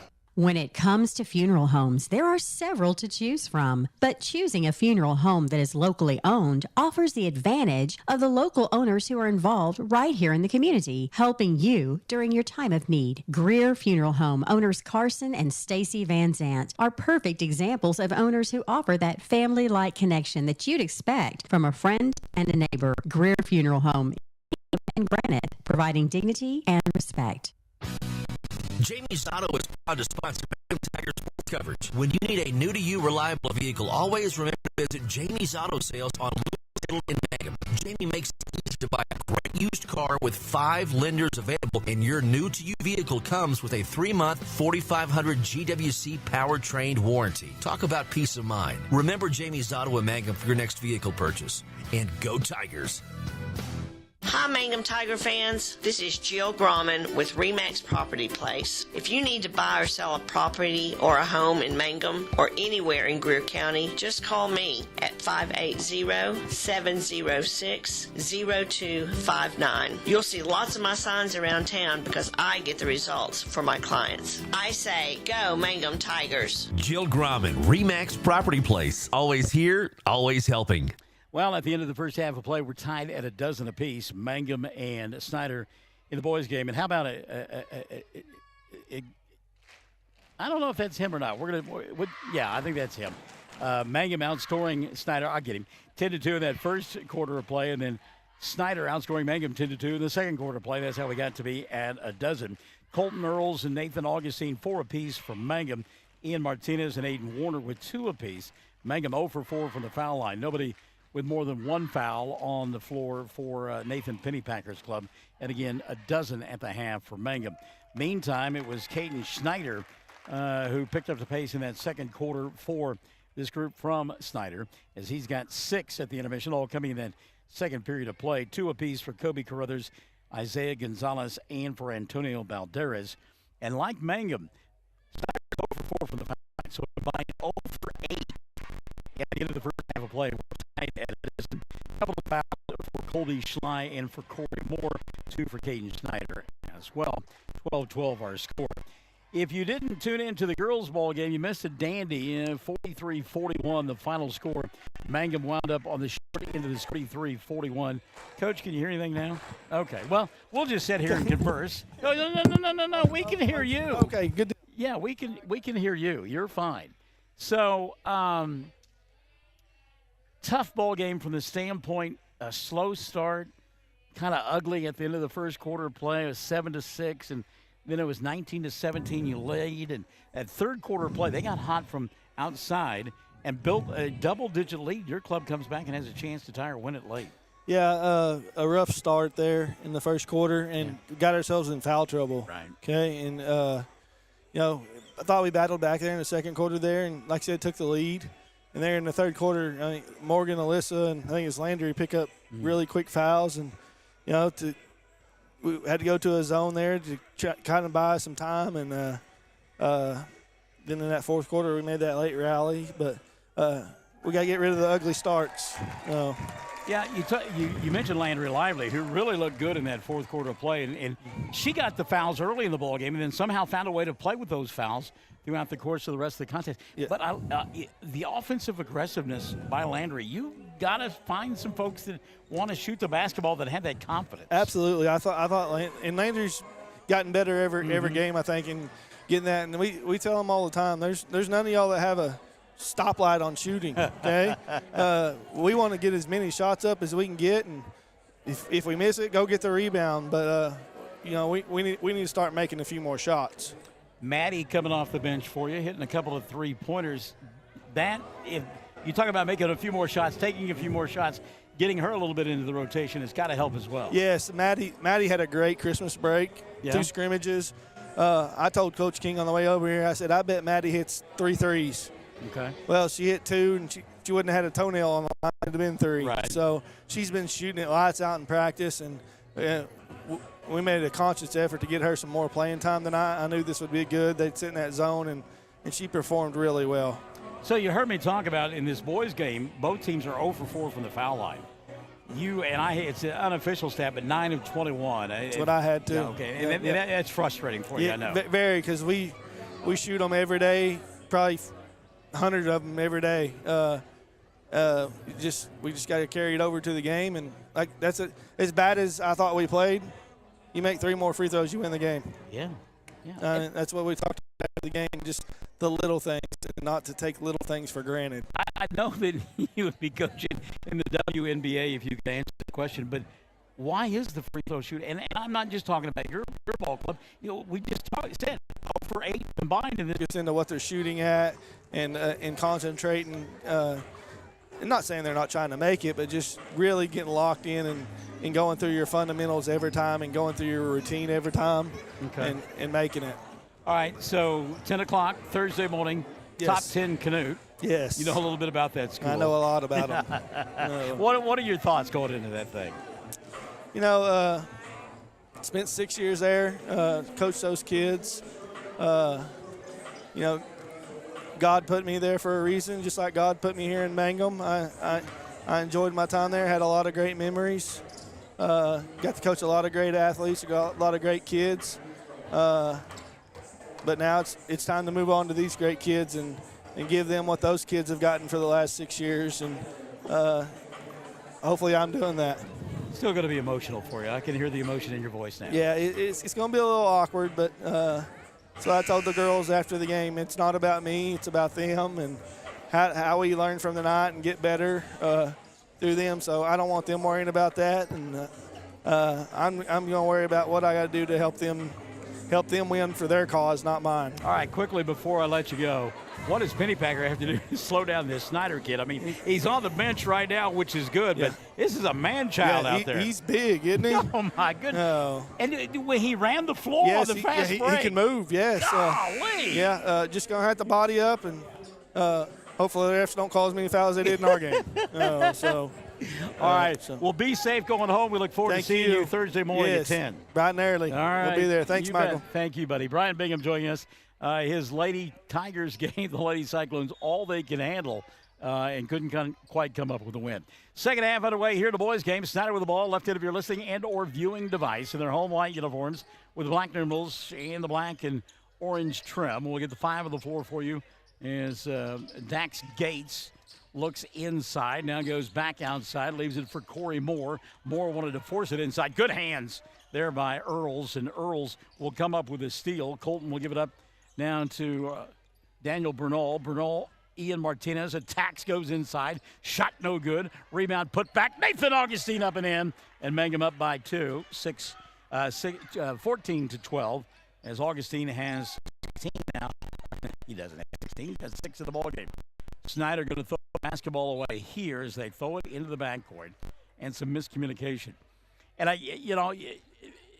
obviously I've never won a high school basketball game, but Lane Hawkins, you suspect that he's keeping his big-bodied Snyder on the bench. Keep him out of foul trouble, and because he is such a big body, he can't go the entire night. Mangum, errant throw near the timeline. Good job by Bernal to go get it. Daniel here on the near side to Earls. Colton for 3. Shot won't go. Augustine inside position. Doesn't get that to fall. Putback won't go, but he got fouled and will go to the line to shoot 2 here. Good job by Nathan to just keep pounding on the glass. We talked about Mangum's efforts in that first half on the defensive glass. Getting it done here offensively as well. And, oh, by the way, Corey Moore has picked up his 3rd foul of the night. So Augustine at the free throw line. First of two, no good, and the free throw shooting woes continue. Combined 0 for 9 now, the two clubs, and Mangum is 0 for 5. By the way, Annalise Stair Rogers has joined us. Hello, Anna. Second one up and in.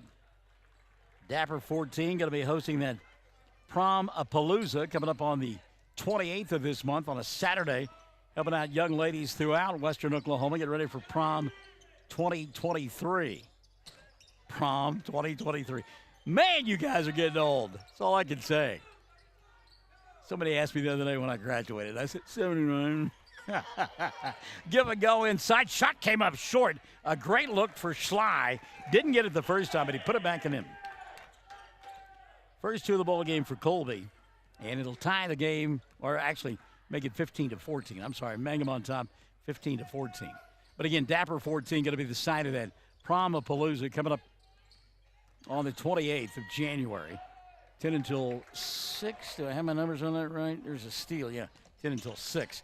Snyder with a steal, and boy, Warner nearly came up with the basketball. Couldn't control it. And Corey Moore going to go inside, force get fouled, and he will go to the line to shoot 2. Nate Augustine looking for a travel on the play, not going to get it. Check the foul. I believe they've called it on Daniel. And it will be the second of the night on Bernal. And team foul number 1 called against Mangum in the second half. Couple of free throws here. Hey! Made one for Snyder now. So both clubs have made a free throw here tonight.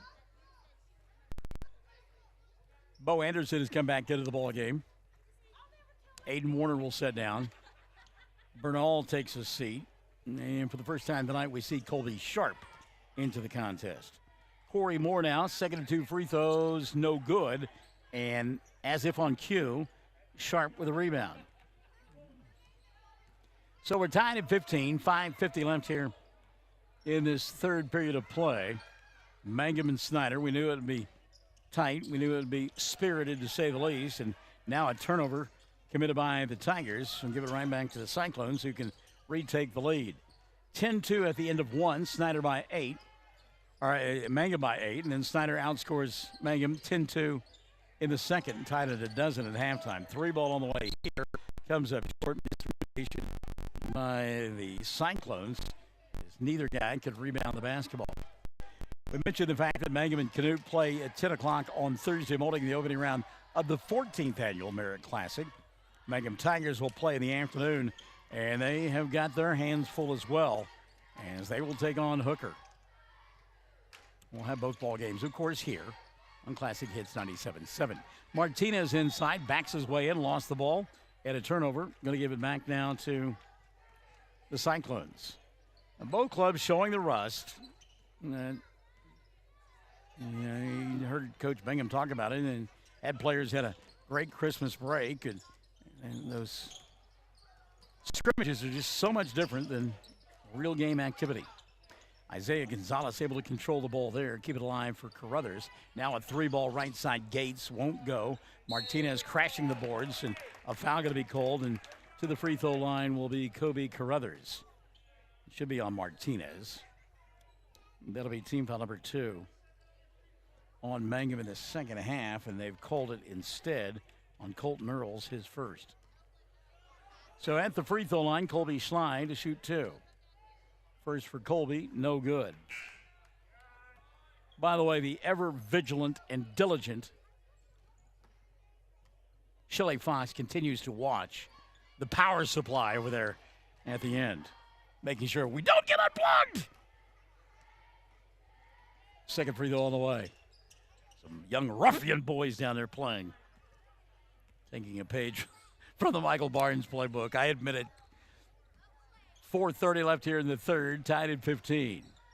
Aiden Warner and go to Odie Tellis, who's checked back into the ballgame now for Mangum as they work on the right end of your listening and or viewing device. Bernal gave up the dribble. He'll find Warner. And again, Aiden attacked early on. In fact, the first sequence, and really hadn't done a whole lot offensively since. Gets shipped to the floor here. And it should be a foul called on Kobe Carruthers. It'll be 2 on Carruthers and 2 on Mangum, or Snyder rather, in the second half of play. Nathan Augustine will go to Earls. Shot on the way, no good. Tellus with inside position, able to keep the rebound alive, and then was knocked out of bounds by Snyder. And speaking of which, we're at the 4:08 mark, and Caden Snyder has not come into the ball game. He's standing at the bench, but I'm really surprised that he had the second quarter 6. Aiden Warner going to walk the basketball turnover, give it back now to Snyder. 4:02 left in the third. I would think at the midway point you would start looking to put the big fellow in there. He doesn't show any signs, though, that he will right now. So into the front court comes Balderas, who's come back into the ball game. Antonio, little baseball pass in the corner. Reset out high now to Carruthers. Carruthers to Gates. Dax puts it up. Just can't buy a bucket tonight. Gates can't. Rebound kept alive by Balderas. Now ball free inside, and Tellus will come away with it for Mangum. he got it to Colton, and Colton was adjusting his spectacles. Wasn't expecting the ball, and a good job of keeping it alive. Ball fake here. And loose on the floor. We'll get a battle, a scrum, and we're going to get a jump ball, and they're going to point the way at Mangum. Tigers will get it on the alternate possession. 3:13 left here in the third. 15-15. I don't know. And again, I'll just wonder out loud. Maybe Lane Hawkins is saving Snyder for the stretch run. Big 6'8" senior. He's got to go 260, 270 easy. And really made hay in that second quarter. Where the Cyclones got his club back into the ballgame. Off balance from 15 by Earls. Shot won't go. And out of position that time was Augustine. He'll get called for the push. That'll be 2 on Nate. And 3 now called on the Tigers. And a timeout going to be taken here, I believe, by the Cyclones. 2:58 left in the third, and we are tied at 15. Mangum and Snyder here on Classic Hits 97.7. Hello, this is Ashley Slayton, family nurse practitioner with the JCMH Family Care Clinic in Mangum. We are friendly hometown folks and treat patients of all ages, newborns through adults, for wellness and sick visits, as well as management of chronic illnesses such as diabetes and high blood pressure. Call the clinic in Mangum at 580-782-3393 for an appointment today. Jackson County Memorial Hospital. Tied at 15 here in Snyder. Mangum and Snyder. 2:58 left, third quarter of play. Fran Lively has joined us, our one-time partner over there at the Department of Human Services. Fran, hope that all is well with you. Say hi to another fellow worker, Robin, who has become a big OU fan in her old age. She actually went to the OU Texas ball game. Lloyd Noble over the weekend, and said this, and I don't know that a lot of Sooner people would admit to this, but she said she likes basketball better than football. Yikes. That's blasphemous here. Sooners, by the way, playing tonight in the Big 12.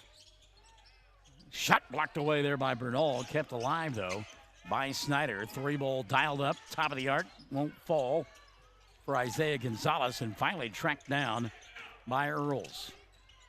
Good job by Colton to go get that one. He'll dribble, drive, bounce pass to Tellus, and Odie will lay it up and in. Great job of drawing the defense, the dish and the deuce, and Mangum by a pair, 17-15. Tough defense on the other end, but they're going to get Earls for a foul. Colton's second of the ball game, 4 now on Mangum.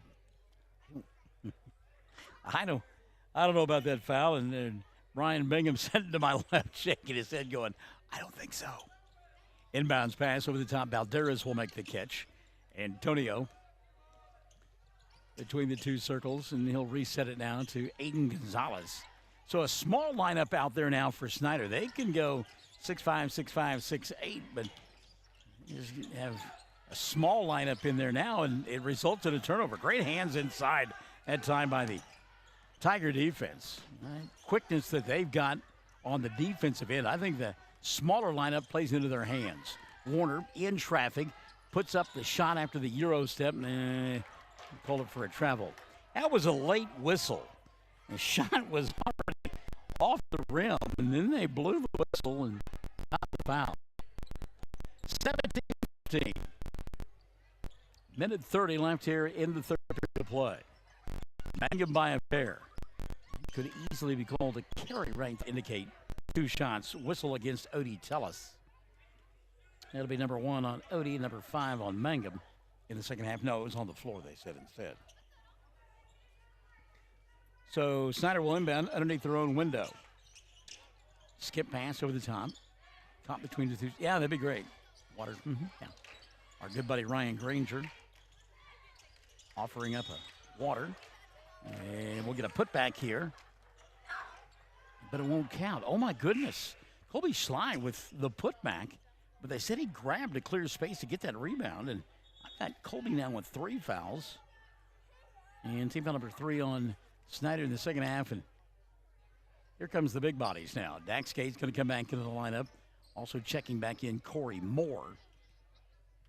And make note that Caden Snyder, 1:15 left in the third, has come back into the contest.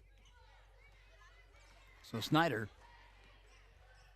back out there with his club down by a pair. Warner into the front court, giving up the dribble. He'll find Martinez on the baseline. Shot won't go, blocking out Gates. And he will corral the rebound for the Cyclones. They come into the front court, and Valderez had the ball slapped out of bounds. Good job, Martinez, getting back defensively.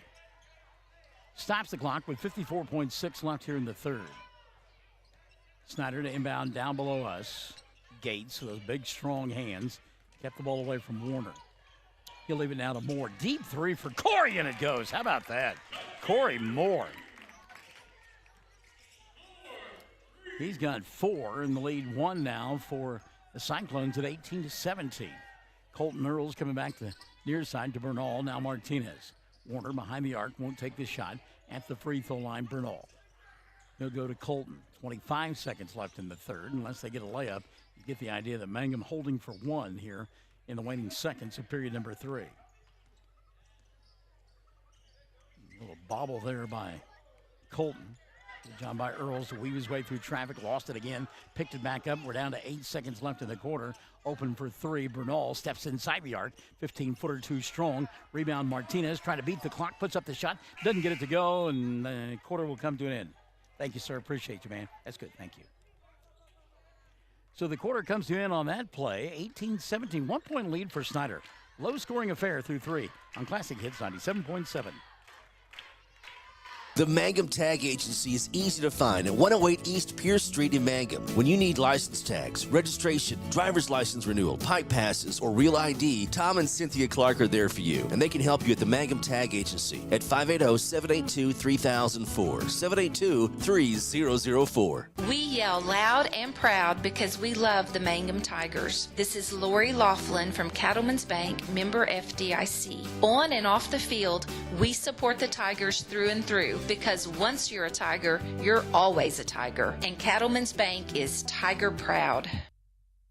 Great food made fresh with the best ingredients possible under the direction of Chef George is what you'll find at the newly remodeled JMP Mexican Grill in Mangum. Now, if you haven't tried the Mexican and flavors at Mexican Grill, are you waiting for? They're open Tuesday through Saturday for lunch, dinner, featuring homemade desserts. Take out, call 580-706-5042 and like them on Facebook. JMP Mexican Grill in Mangum.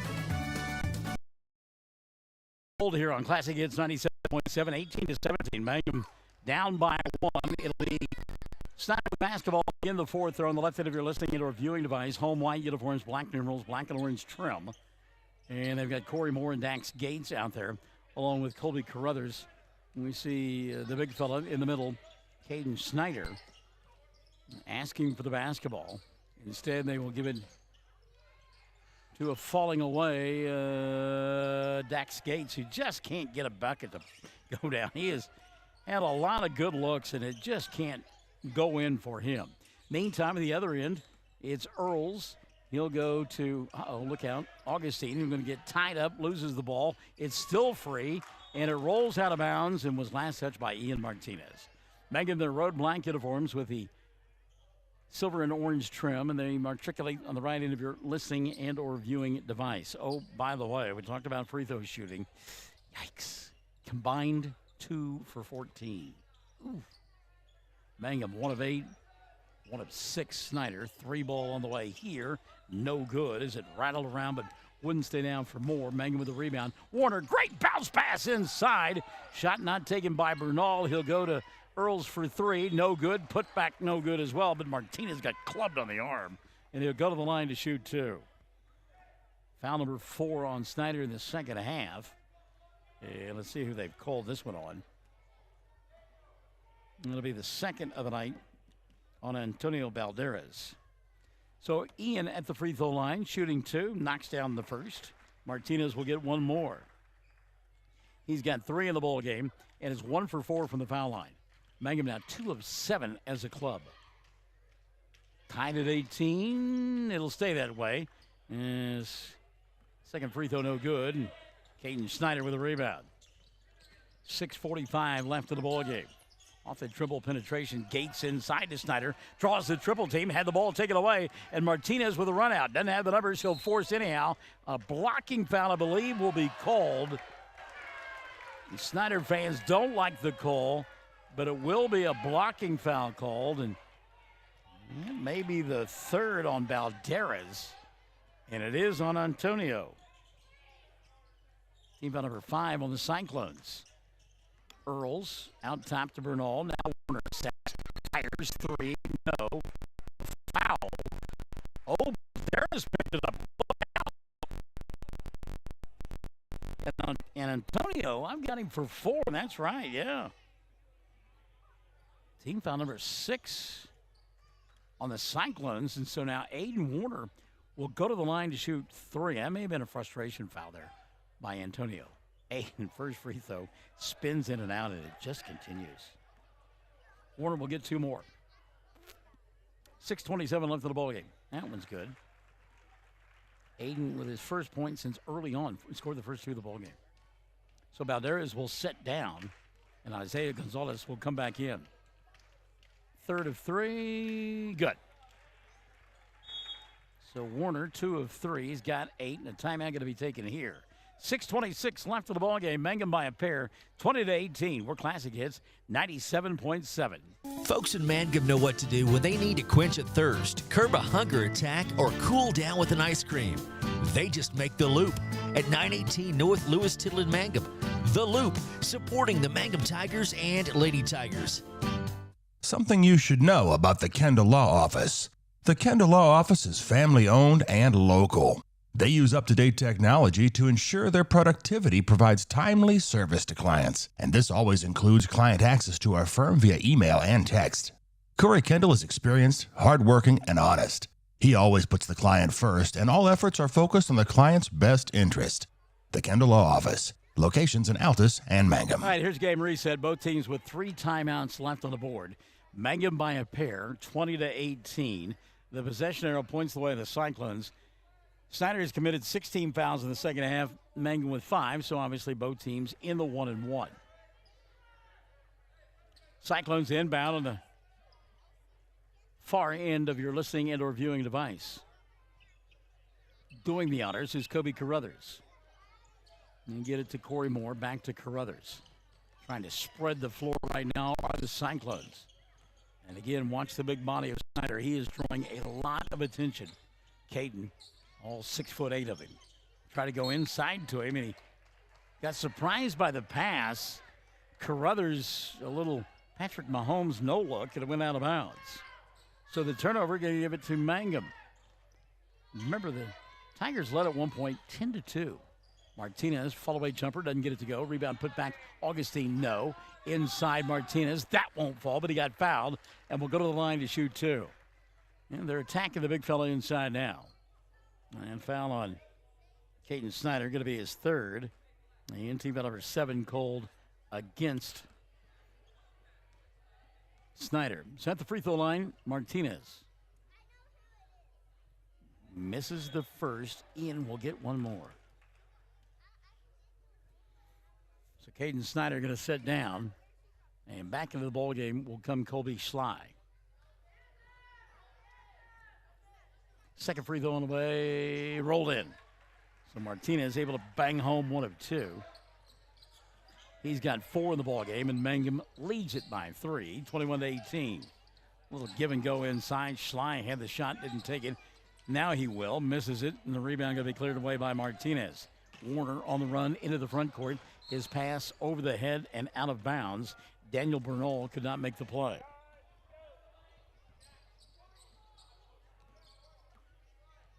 Quickly the other way, here come the Cyclones. Left-handed dribble there for Gonzalez. On the wing, he'll find Schley. Now back to Dax. Puts up another shot, and again, Gates just can't buy a bucket. Rebound loose, lost out of bounds. Last touch by Snyder, they say. Mangum will get it back. Now the Cyclones going to come with some full-court pressure defense with 5:25 left of the ballgame. Nathan Pennybacker says, let's talk about this. Timeout taken here, 5:25 left of the ballgame. 21-18, Mangum on top by 3. Classic Hits, 97.7. Friends, it's important to take care of your eyes, so make an appointment soon with Dr. Michael Geiger in Altus, Seth Geiger in Frederick, and Bryce Geiger in Elgin, and a new addition to our staff, Dr. Maddie Rhodes. The Geigers are professionals and very good at what they do. Geiger Eye Care is proud to support youth and sponsor sporting events. They encourage you to attend all the events you can and be involved with our youth. Geiger Eye Care, Michael and Maddie in Altus, Seth in Frederick, and Bryce in Elgin. Make an appointment soon with Geiger Eye Care, Altus, Frederick, and Elgin. We are a community of ongoing legacy and tradition. This is Lori Laughlin from Cattlemen's Bank, member FDIC. We are so proud of the continued success of the Mangum Tigers on and off the field. Good luck on another exciting sports season, Tigers. Cattlemen's Bank is behind you all the way. Welcome back, 21-18. We heard from Geiger Eye Care there a moment ago, and we got the Geiger corner here. I mean, they are occupying their own portion of it. I've been tickled all night long. Grandma Geiger, there's a new baby Geiger in the family, and Grandma Geiger has dominated that baby all night long. In fact, she gave her up for about, should have put a watch on it, maybe 10 minutes, and then went and retrieved baby Geiger a moment ago. Oh, but I see she's given her up. Now there you go. 5:15 left of the ball game. 21-18 out of the timeout. Mangum with the ball. Aiden Warner to Augustine over the top to Bernal. Now to Earls. Reverse layup. Didn't go. He hit the bottom of the iron. Liked the move. It just didn't quite extend far enough. Quickly into the front court now. Schley, and he's going to get fouled on the floor. It may be on Augustine, given Nate's response. No. Instead, it will be on Daniel Bernal. That will be his third. And team foul. Number 6 on Mangum. They said he was in the act of shooting? Really? Okay, they've adjusted it now. I had 7. They showed 6 on the board, but it will be 7. By the way, setting down Bernal. Bo Anderson back into the ballgame. 1-1 here, and Kobe Schley comes up short. Wow. This is amazing. 21-18 ball game. 4:45 remaining. If you're just tuning in, it's a case of free throw shooting and lack thereof. Warner had the 3, may have gotten away with a walk, goes inside, glides off the glass. Shot won't go. Rebound put back Martinez. That won't spin in. Augustine inside position. He's double teamed. He'll kick it back out to Bo. Anderson now gets a screen from Martinez. Can't do anything with it. And resets it now to Earls. Colton here on the near side to Warner. 4:20 left of the ball game. Martinez bounce pass, and that one was telegraphed. You knew that was going to Nathan, and that one was picked off by Snyder. Back the other way, the Cyclones come. Gonzalez kicks left side, 3 more, no, and the rebound tracked down by Earls. Good job by Colton. Knew where it was going to come off the rim and went and got it. Halfway through quarter number 4, 21-18 ball game. Mangum on top, and they have the basketball. And again, value each possession. Take time off the clock. There's a tough shot there that doesn't go. Doesn't draw any iron. Battling for the rebound underneath. And who did they say that was off of? I don't know that we've seen it called yet. Had a couple of bodies on the floor. And are they going to give this ball to Mangum? Yeah. Wow. Inbounds pass, Anderson, Bow, and the ball knocked out of bounds. It will still be Mangum basketball. Wow. Oh. My iWatch reminding me it's my bedtime reminder. Guess what? I'm not going to make it by 10. 3:35 left in the ball game and a blocking foul on Colby Schley. I've got Colby now for 4. Team foul number 8 on Snyder. So Nate Augustine will go to the foul line. Augustine, 1 of 3 from the stripe. He's got 7 points. Augustine, front end of the 1-on-1 is good. They'll get one more, Augustine. You know, we talk about free throw shooting and all the woes associated with it here tonight. But of the 5 points that Mangum has scored in the fourth quarter, been for the charity stripe. Second one, no good, and the rebound collected by the Cyclones. They're right in it, 22-18, 3:25 remaining. Off-balance shot, Gates again. Dax just can't get it to go down. That was a tough shot there, but not a bad look. The rebound taken away by Earls. Colton into the front court. 3:10 remaining. Skip pass, Anderson. Bow thought about a 3, but instead will reverse and reset now to Warner. Bow gets it in front of the Mangum bench. You've got to believe that there's a lot of rust for both ball clubs. You look at it, 2:55 remaining, and you've got a combined 40 points. Inside, Earls put up the shot, had it partially blocked, and the rebound taken away by the Cyclones. If somebody goes on a run over this final 2:40, they can salt this one away quickly. There's Gates, as if on cue, finally getting one to go down. First 3 of the night for Dax. It's 22-21. Look out. You don't want to give anybody that momentum. It has been a thimble all night long on both ends, the basket for the offensive clubs. But you make a couple of them, and you get excited, and suddenly it's as big as the ocean. 22-21, 2:15 remaining. Warner trying to answer his shot off the mark. Ball tapped out by Martinez. Mangum can't track it down before it goes out of bounds. The Cyclones will get it back with a chance to take the lead. And again, Snyder, who made hay, the big fella, Caden, in that second quarter when he brought his club back from a 10-2 deficit, on the bench here in the fourth. And I am stunned. The dribble penetration, nothing there. Moore will get it on the kick out. He works hard on Anderson, puts it up over Bow and scores. Boy, Corey Moore just made up his mind. He had a mismatch and was going to take advantage of it. Now he's giving his club a 1-point lead, 23-22, and a timeout going to be taken by Mangum. 5-0 run by Snyder. They've retaken the lead. 1:33 left, and we're back after this on Classic Hits 97.7. Bexar County Farm Bureau agents Mickey Lively and Rod Calhoun support high school sports. Mickey and Rod offer insurance for property, auto, casualty, life, commercial, and crop insurance. They're ready to serve you at 231 North Oklahoma in Mangum. Call 580-782-3827.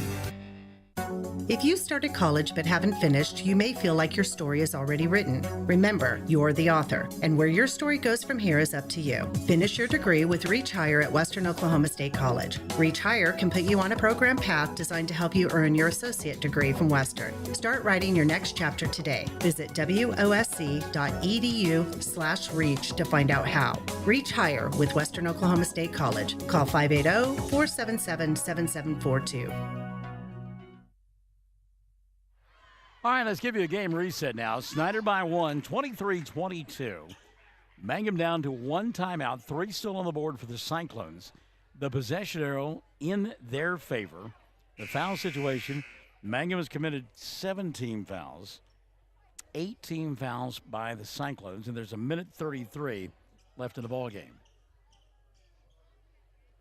It is Mangum basketball.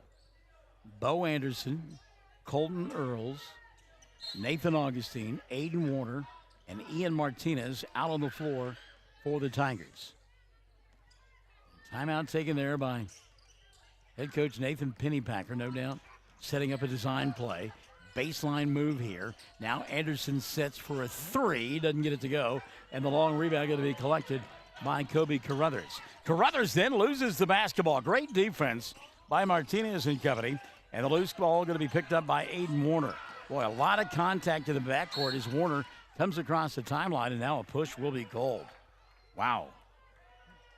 So Carruthers will pick up his third, and that'll be 9 now on Mangum.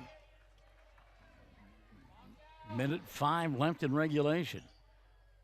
The way people have shot free throws here tonight, that maybe not a bad idea. Although Aiden 2 for 3 from the stripe. Warner, front end of the 1-on-1, no good. And the rebound collected by Gates, and then Aiden committed a frustration foul trying to steal it away. That'll be the second of the night now on Aiden, I believe. Let's make sure that they called it on Aiden. Nope. Instead, it'll be on Augustine, 3 on Nate, and 8 team fouls on the Tigers.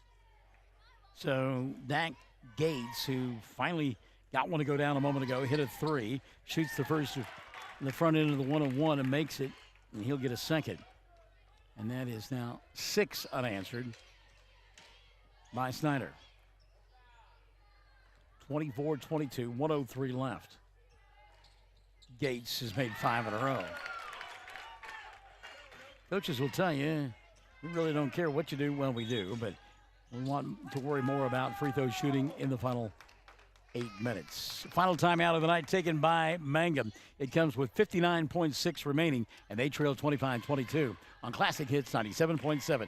Mangum Brick Company has been operating since the early 1900s. They're the largest private employer in Greer County. Mangum Brick is proud to support high school athletics radio broadcasts. And if you know of someone looking for work, always check with Mangum Brick, as they may be hiring. Everyone wants to be on a winning team. That's why Great Plains Bank is a proud supporter of the Tigers. No matter what life may throw at you, Great Plains Bank has the play drawn up, and we're ready to go into overtime to win your business. What makes Great Plains Bank different is that we will make the extra push to get you to the goal line. When it comes to your family's finances, every play counts. So pick a teammate you can trust. We want you on our team because with customers like you, we are greater together. Great Plains Bank, member FDIC and equal housing lender. Triad Home Health in Mangum is locally owned and offers nursing, physical therapy, occupational, wound care, IV therapy, and more. All administered by people who go above and beyond for you. Phone Triad Home Health today at 580-782-5800. That's 782-5800. All right, Mangum with the ball. They'll inbound across the way, down by 3, 25-22. With 55 seconds in the clock running in the fourth quarter of play. Aiden Warner, ball knocked out of his hands. Antonio Balderas is coming back into the ball game for the Cyclones. He's a smaller, quicker player. Quick hands showed it there and knocked it out of bounds. Keep in mind, he plays with 4 fouls. Augustine on the baseline, over the top to Anderson. Bo won't take the 3, gives up the dribble. Ball tipped. Warner there in traffic, lost it, but it's picked up by Augustine. Good job by Nate. He'll attack, go inside, runner on the way, around the rim, doesn't go. Blocking out Dax Gates with a rebound. And an offensive opportunity now for Snyder. They will foul, Mangum will very quickly, Kobe Carruthers, and send him to the stripe on the other end. 9 team fouls now on Mangum. Check it individually, and they've got that on Aiden Warner. And it's just the second of the night on Aiden. So at the line to shoot 1-1, Carruthers. Kobe 0 for 2, and now 0 for 3. Rebound taken away by Martinez. And here comes Mangum. Down by 3. Don't need a 3 right now. Ball going to be stripped away. Good hands by Carruthers.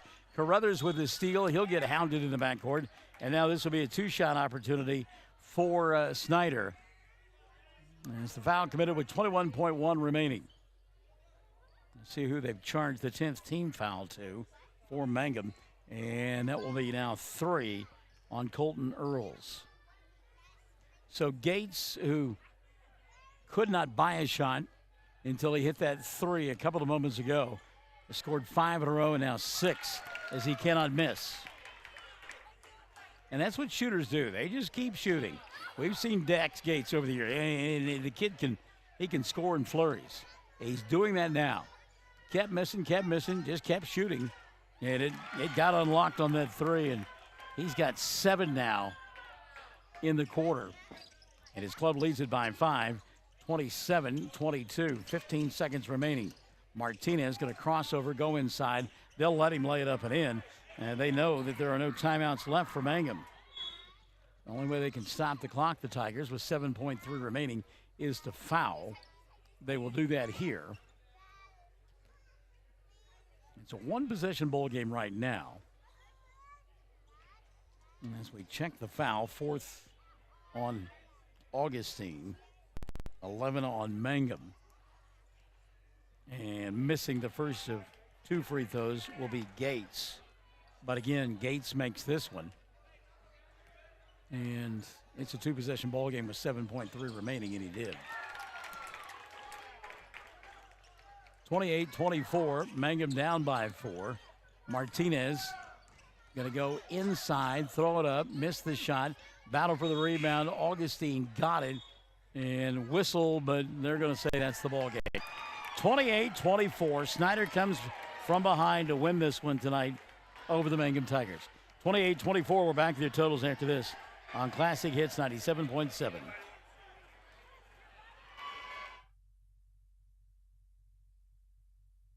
Around here, we say go Tigers. This is Jacob Gilner from Cattlemen's Bank, member FDIC. We love our Mangum Tigers, so suit up in your best and brightest orange, and we will see you at the games. Cattlemen's Bank is Tiger proud. When it comes to funeral homes, there are several to choose from, but choosing a funeral home that is locally owned offers the advantage of the local owners who are involved right here in the community, helping you during your time of need. Greer Funeral Home owners Carson and Stacy Van Zant are perfect examples of owners who offer that family-like connection that you'd expect from a friend and a neighbor. Greer Funeral Home in Mangum and Granite, providing dignity and respect.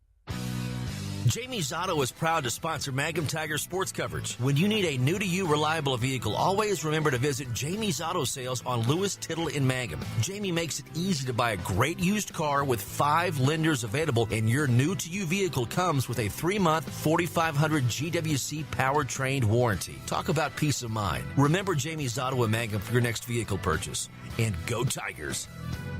Well, this one is a final, and give credit to Snyder. They scored in spurts when it mattered, winning this one by a final score of 28-24. They got 6 over a short amount of time from Caden Snyder in the second quarter of play and erased a 10-2 deficit and actually made it 12-12 at halftime. And then here in the fourth period of play, 7 in the period, actually 8 in the period for Dax Gates, and he's the difference in the ballgame. Final score 28-24. The victory goes to Gates and the Cyclones. Mangum led in scoring by Nathan Augustine, who had 8, 6 in the contest for Ian Martinez. Give 4 to Colton Earls, 3 to Aiden Warner, and 2 to Odie Tellis. Mangum 6 of 16 from the foul line, and they scored 24 points in the ballgame. On the other side of the ledger, 8 for Dax Gates, and all 8 coming in that stretch there late in the ballgame. Caden Snyder had 6 as well for Corey Moore. Give 2 apiece on the night for Colby Schley, Colby Carruthers, Isaiah Gonzalez, and Antonio Balderas. 6 of 16 from the foul line. Same number for Snyder and for Mangum. So the Tigers fall to 3-3 on the year. Cyclones now 6-4. Mangum back in action at 4:40 on Thursday afternoon when they will hook it up with the Bulldogs of Hooker. Mangum, meantime, on the girls' side, will play on Thursday morning at 10 o'clock against the Trojanettes of Canute, by the way, the 10th-ranked team in Class A. The Lady Tigers coming up short in their ball game, losing to Snyder by a final score of 43-41, 15 in the loss for Landry Lively.